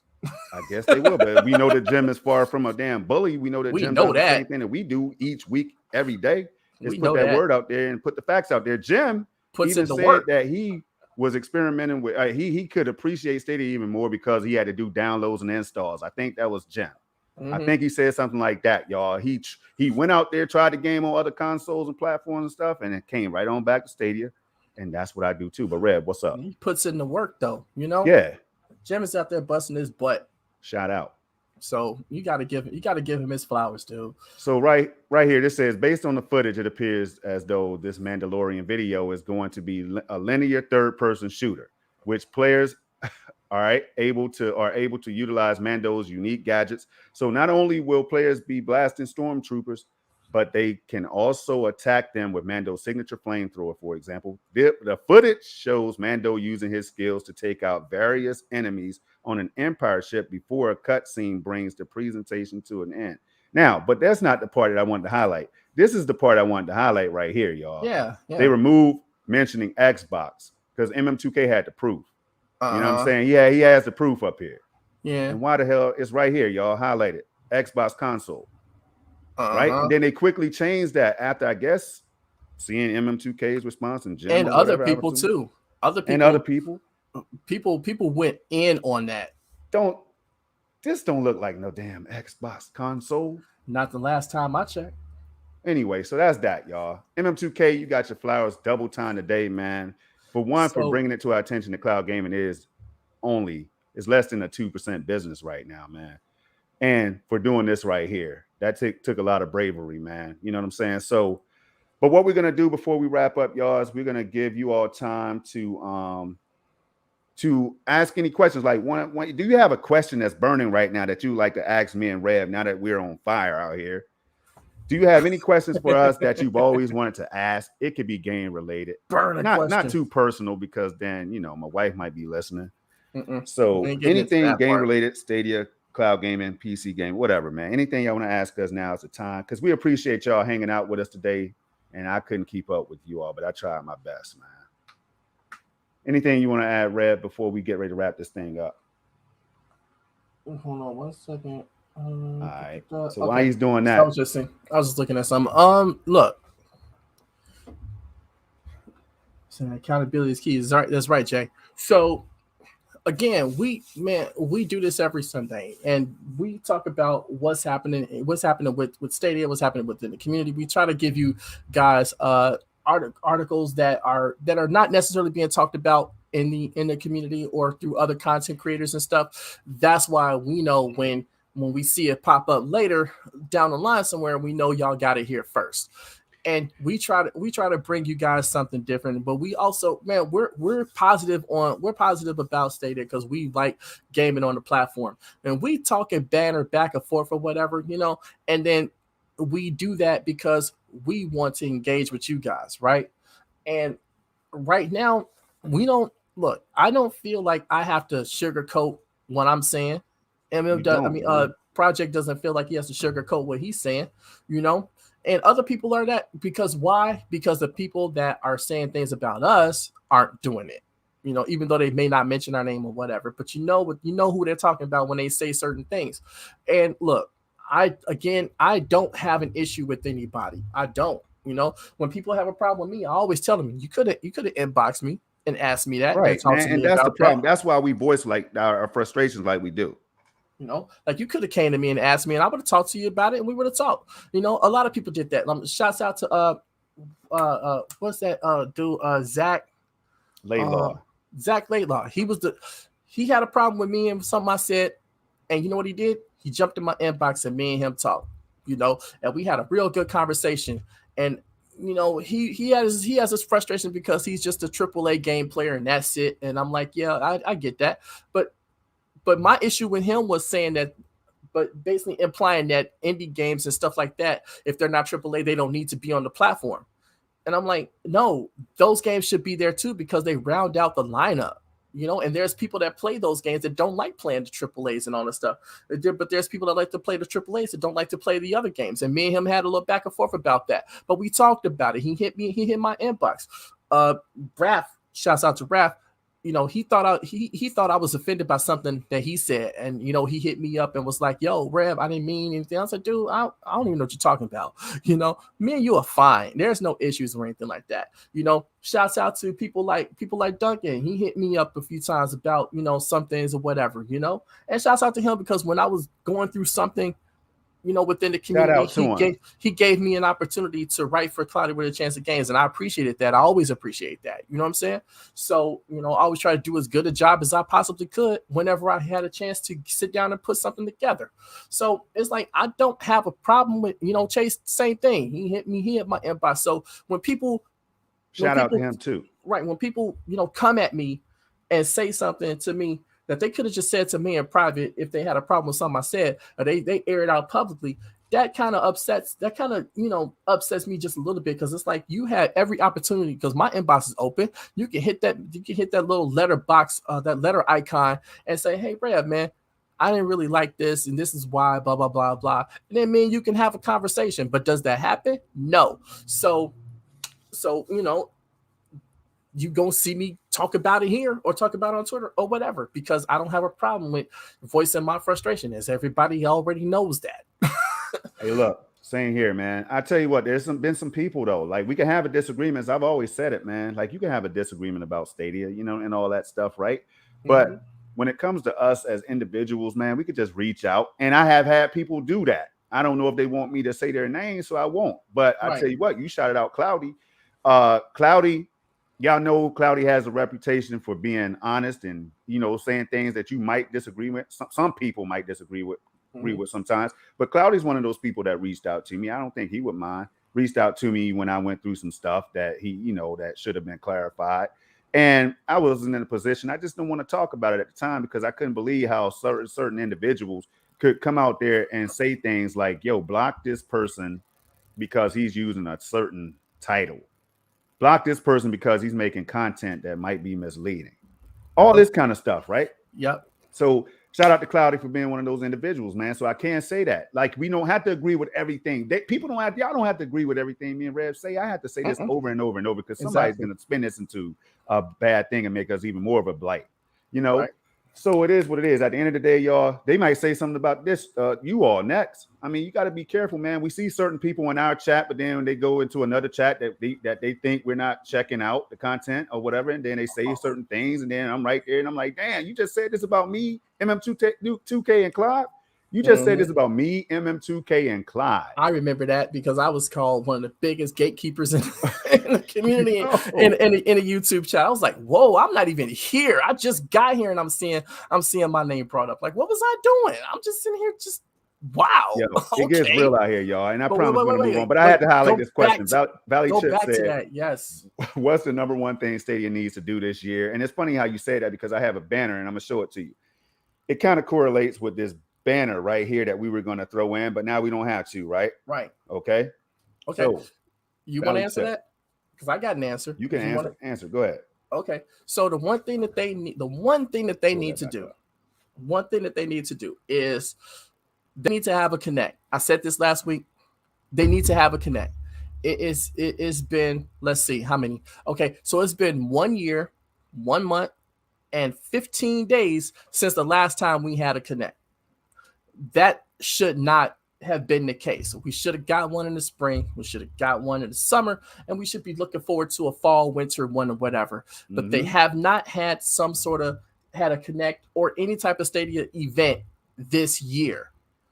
They need to do that. That is essential because why you want to have people be engaged and see what's coming and see all of this stuff and gather a bunch of games that have not been announced yet and get some trailers and stuff for that and talk about you need to have this because what's happening? Microsoft has had some, Sony has had some, Nintendo always has their directs, and all these different game publishers have put out have put out events and had games kind of stuff like that, right? So Stadia needs to up their presence when it comes to that. And I'm not talking about the way that they did it before with the 16 and 18 minute videos. No, they need to have at least an hour of just nothing but news about the tech, news about what they got coming going forward with the tech, video games that's coming, add-ons to certain games that's happening, all these stuff, all these different things, that they need to have, in this any event. They need to have that because they got to get their presence. Because now, if people want to say, well, what's going on with Stadia, we could point them to a video and say, hey, check this out. This is what we saw that they did, the thing with the Google for Games developer summit. Yeah, that's cool, but that's for the developer side. Now we need to have something coming on for the user side. And if we don't have that for a whole year and a half, because that's what we're going for, if they don't put one out by December, that's a bad look for them. It just is. So what they need going forward is to, and I hope that they're doing this because they're quiet right now. And usually when they're quiet, they're working on something. So they need to have that type of event where they can sit there and highlight their platform and highlight the games coming and make some sort of big announcement in it. And I think that will help up the presence and get it more front of mind to the people that's sort of interested in it. You can't let GFN and Luna and Xbox Cloud Gaming and all these other places take all the thunder. You got to be present. So if anything, that's my answer. They need to have some sort of connect or some sort of event. I think they need to do what they started. I think they realized in a recent tweet, they highlighted a tech article, it was tech related or whatever. And it's kind of like, that would be a major part. Just letting people see how Stadia plays. Give examples of people from Stadia playing Stadia, like Grace Yang. Shout out to Grace Yang recently did in the Rainbow Six community. And it was just not just her, but Nate Ahern, Other people were involved in that. That was a hell of an event. Y'all need to check that out if you don't know what I'm talking about. But do more things like that, content creative focus and YouTube integration and stuff like that, connecting with YouTube gaming and things like this that could push, because you want the people that you have to continue to spread the word. Word of mouth is key. You know what I'm saying? Yep. So I think focusing on that, like putting these articles out there and these videos, these quick clips, like, hey, this is what Stadia is all about. And you want to see your favorite game? You want to see this game, Destiny 2, cross-play being played on Stadia? Well, here's Grace Yang and whoever else playing Destiny 2 now. Or pass it to somebody, pass it to me. I do it in 4K for free. Use your content creators. You know what I mean? Let us get that word out there and incorporate us. Figure out some kind of incentive program, some kind of ambassador program or something like that. That's just another example, y'all, of what we could do. Of course, they're going to go after the big YouTubers and stuff, and they should because they have larger audiences than us. And more people are finding out Stadia because they're finding out about it because of that. So definitely utilize the bigger YouTubers, but don't forget about us. We could be beneficial as well, and they haven't been forgetting, as you've seen. I gave you an example, Resident Evil, but Rainbow Six Extreme. Now, with all that being said, I think that's all the questions we have. No, we got one more. More. Christopher Torres down at the bottom. And I think let me go down there. I'm gonna go down there. Let me catch up real quick. So I don't have to worry about going back up. I think this is a really, really good question. All right, I want people to be able to hit that pause. You can hit that pause button when you come back and watch this in VOD format. You can hit that pause button at any time. So I like to throw everybody's comments up there. All right. Let's see. So, Christopher Torres, hold on. 2 up. Where is it? Oh, 2 up, right here. Yeah. So, do you want to tackle this one or tackle this one first? Or Project Rev. Do you think Stadia should put out a commercial like they do with the Pixels? Curious why they haven't done so yet. Oh, boy, that's right in line with what I'm talking about. Excellent question. Torres, man. Yes. Shout out to Chase. I'm gonna shout Chase out again because he highlighted this on one of his videos. I remember him being one of the first people to do so. I was one of the other ones. You too. You brought it to my attention or whatever about the Pixel, but I don't own them. But it was good hearing y'all talk about it because it gave me a better idea of what the Pixel Buds were all about. You get what I'm saying? Something so simple, so easy. That right there is like the best promotion and advertisement that they could possibly be doing right now. So Torres, I think that'll be a hell of a combination. And Google TV and all their devices, everything definitely that's Stadia compatible. I think that'd be great. I've seen Stadia mentioned in a game commercial. I think it was for the Division 2 or something like that way back. But no, Google needs to put out commercials. The Stadia team needs to start doing it. They need to put commercials out there on TV, broadcast television, because that's still the number one way people consume media. So, and it still has the largest audience out there. So I think that, and this is an advertising company, this should be a no-brainer. They need to have, they really do need to have like commercials out there. I mean, I've said that before, and it would be nice to see, advertisements and then see the Stadia logo and stuff like that. It's good we get the trailers on YouTube and stuff like that, but put it out there. People have to go look for that, right? But if you put it on a TV, on a commercial, in by time slots and stuff like that for your commercials to run, you're getting it in front of the eyes of the people that matter most.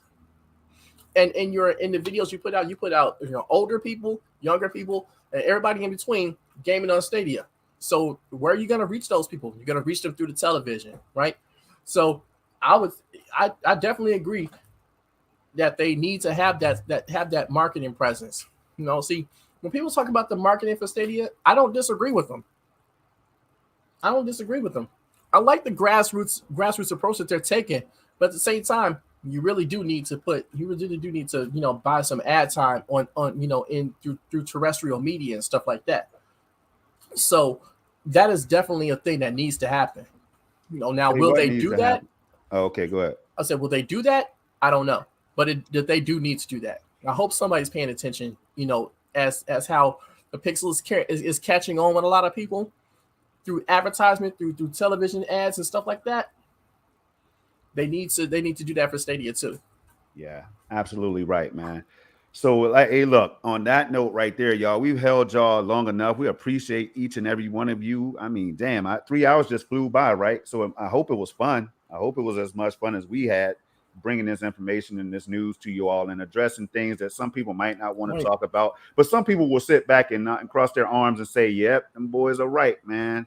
They are right in what they're saying. You know how things went down and all this stuff." Hopefully that'll be the case, but it's disappointing though, Michelle Parks and everybody else, that we have to even discuss stuff like this. But if you don't discuss it, people go back and find these trinkets of information or whatever. Like I be coming across these articles. Like, what if they come back and they see some of that stuff? Like, wait a minute now, Rev just said this, or somebody just called Rev this. Damn.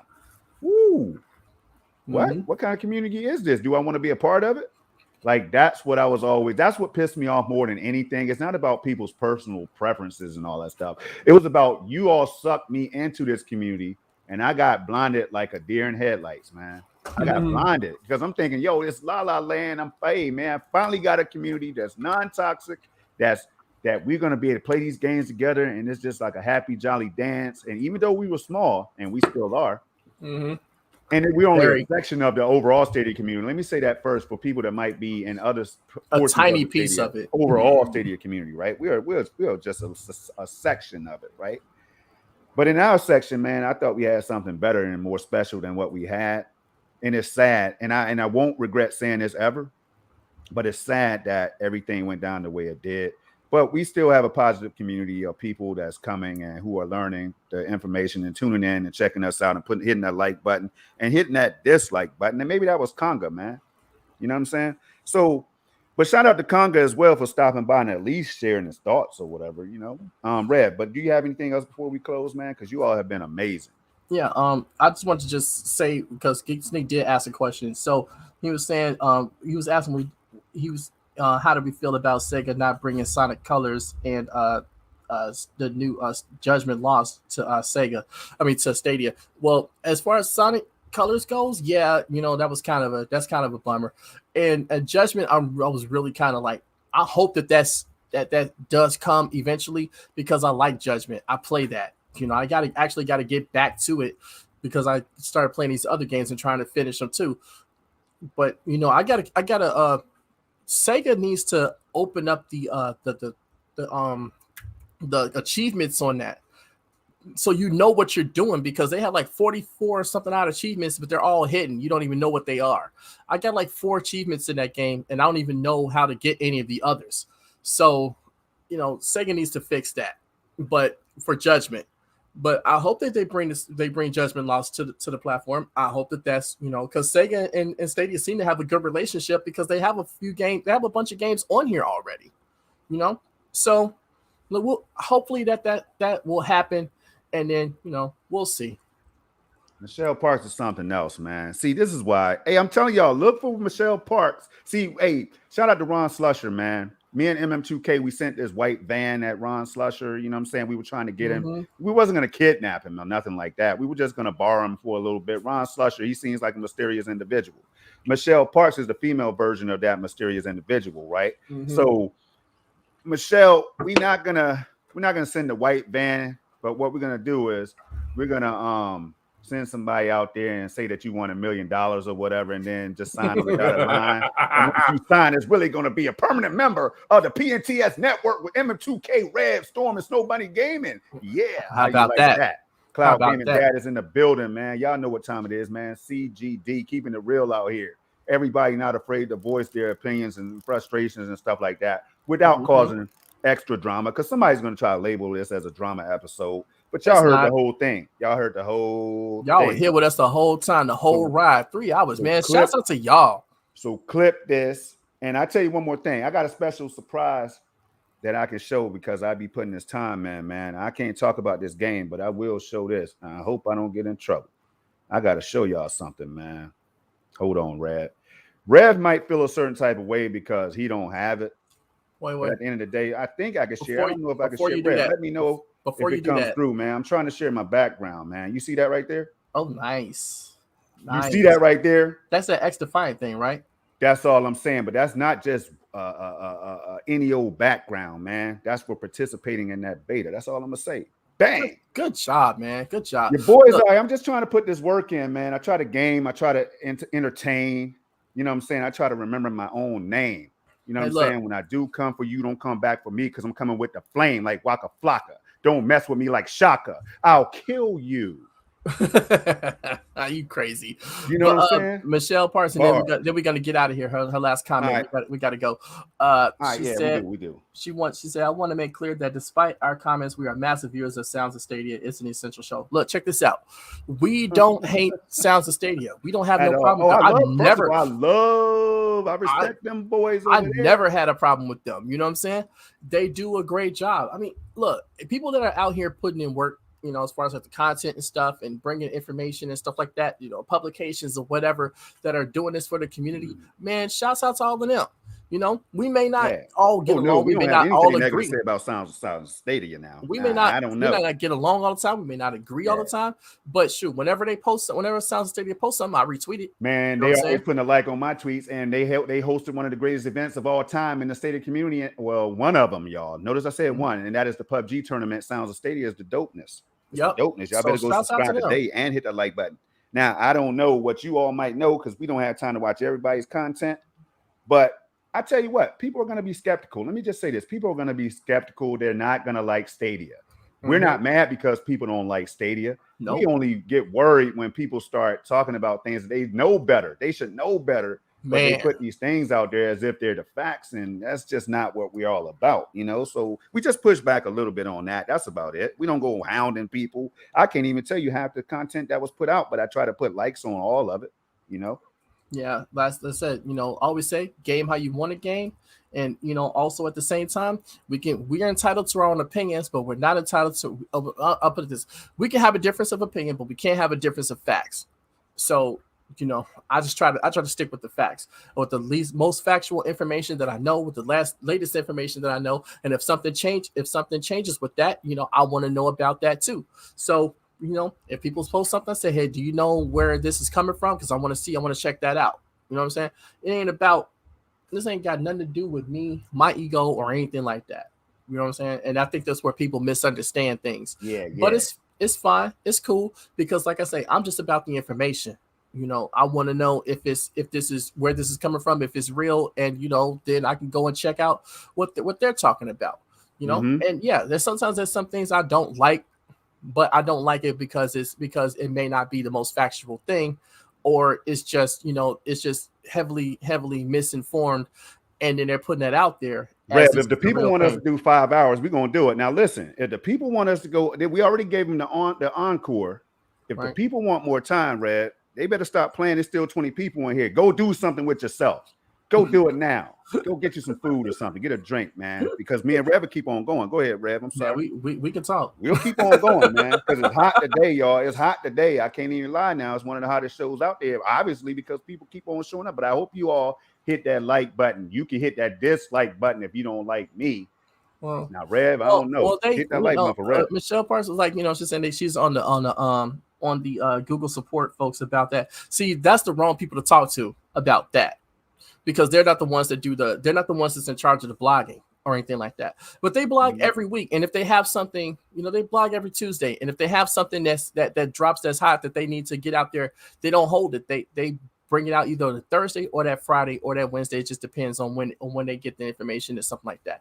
But you know, the people that you would need to talk to or go to is like the Discord, because that's Chris and that's Grace. You know, you can get at them on Twitter. You know, Grace is always on Twitter saying something. She's a community manager, and she has some other job that she does there too. But that would be those would be the people that would, you know, you would be more served to you'd be better served getting that, or even going to like the community forum. You can always put something up out there, but the customer service people, they would have nothing to do with that. Those not even the people, you know, they're not even on that level to even say something to anybody. So, you know, that's it. But for me, I got to start getting out of here. All right. On that note, Rev, where can the people find you, man? Okay. If none of you have blocked me on Twitter, you can find me at sfounder2019, and then you can find me, add me, and then you can block me there too. I'm joking. Don't do that. And but you can. Matter of fact, I'm about to drop my link in the chat. We have our links in the description, man. You know what I mean? Do we? That shows that we put the content first, man. Likes and subscribers and all that stuff. That'll come. I'm on my way to 1,000, y'all. I know I have my subscribers, but I'm on my way to. I'm at 9. I was at 930, and then somehow, some way, I must have stopped doing Stadia content, and I don't know, man. Some people got mad at me and unsubscribed or something. I don't know, but I tell you what, come on back, man, because I got more Stadia content starting today. Get ready for the 8K off-screen Dirt 5 gameplay that might blow your mind. So make sure you have something cool to drink when you watch it. And if you can't stream 8K, watch it in 1080p. That's the beautiful thing about YouTube. Watch it. So you can find me. Yeah, that's awesome. That's what's up. We're gonna check it out. We're gonna definitely check that out. So you can find me on here on Twitter because we'll be on my channel next week. So go. I dropped the link in the chat. So go to my channel, sub right now, so you don't miss next week's episode, because we're gonna have more information and we're gonna be talking about the pro games, because we're gonna be playing them through the week, and then we're gonna get here to talk about that. We're gonna talk about whatever the new blog post is. Not this. Yeah, this week. Yeah. So we're gonna Sunday's on your channel next Sunday. Yeah, that's what I'm saying. So we're gonna be talking about the pro games. We're gonna talk about whatever news drops this week, because if they didn't drop they dropped the pro games early. So I want to see what the blog post is gonna be Tuesday, and then you won't miss an episode. We'll be back here to talk about it and chop it up with you guys and have a good time. All right. That's right. So all you content creators out there, man, thanks for showing the love. Thanks for dropping your Stadia handles and everything so that people know where to find you when they go back and watch this, y'all. We need to do more of this stuff, man. And I promise you, I'm not just talking about it, y'all. We're gonna show and prove. Trust me. September 5th, we have something planned. Around that week of September 5th or whatever date kicks off the week, we got something planned for y'all, man. So stay tuned to pntsnetwork.com for more exciting news. Look, shout out to Snow Bunny Gaming, who's our sister in crime or whatever, you know what I'm saying? Always just putting out dope content. You can find it a lot of different places, man. Bunny is a handful, but me and her, we do the YMY, the Yin Mix Yang of Gaming podcast, where we talk about everything in gaming. We do that on Wednesdays. Used to be Sundays. Now it's Wednesdays at 7 to 9:30 p.m. Eastern. All of our times are Eastern, by the way. Rev is also, but you're not in Eastern time zone. Rev is not in the Eastern time zone. Yeah, he's Central. So, but our shows are definitely going to be Eastern. And shout out to MM2K that you can find me and him, always on SSC Podcast and SML Podcast. SSC happens on Wednesdays, but we sometimes switch the date depending on our real life schedules. Wednesdays at 3 Eastern time is the time you can look for the SSC Podcast at Stadia Stream Connect, if you don't know what it means. Then on Saturday, the SML Podcast, which means Storm and Most Live podcast on Saturday mornings at 11 Eastern time. We just had a hell of a show. Go check that out, y'all. Did. Go check it out. That happens at 11 a.m. and it's going to be on MM2K's or the Stadia Doses News channel next week on Wednesday. And Red and the Commission Podcast, yo. The Commission Podcast on Thursday nights, y'all. We have Doc Dark and Proper's Place visiting when they can to make it a hellified show, along with Tronny from the Roundtable Podcast with King Thrash and Sick Humor. So they always doing big things over there, y'all. That will happen on Thursday, typically on Thursday nights at 8 to 10 is the time we shoot from. 4 or whatever. So check us out, y'all. It's hellified content all over the place. Check out PNTS Network today. I'm done, Red. Woo! We out of here, people. We don't have any music, so what I'm gonna do is I'm gonna do this right here. Red. Yo, you storm. Revolutionary storm in this mother effer. I can't stand you.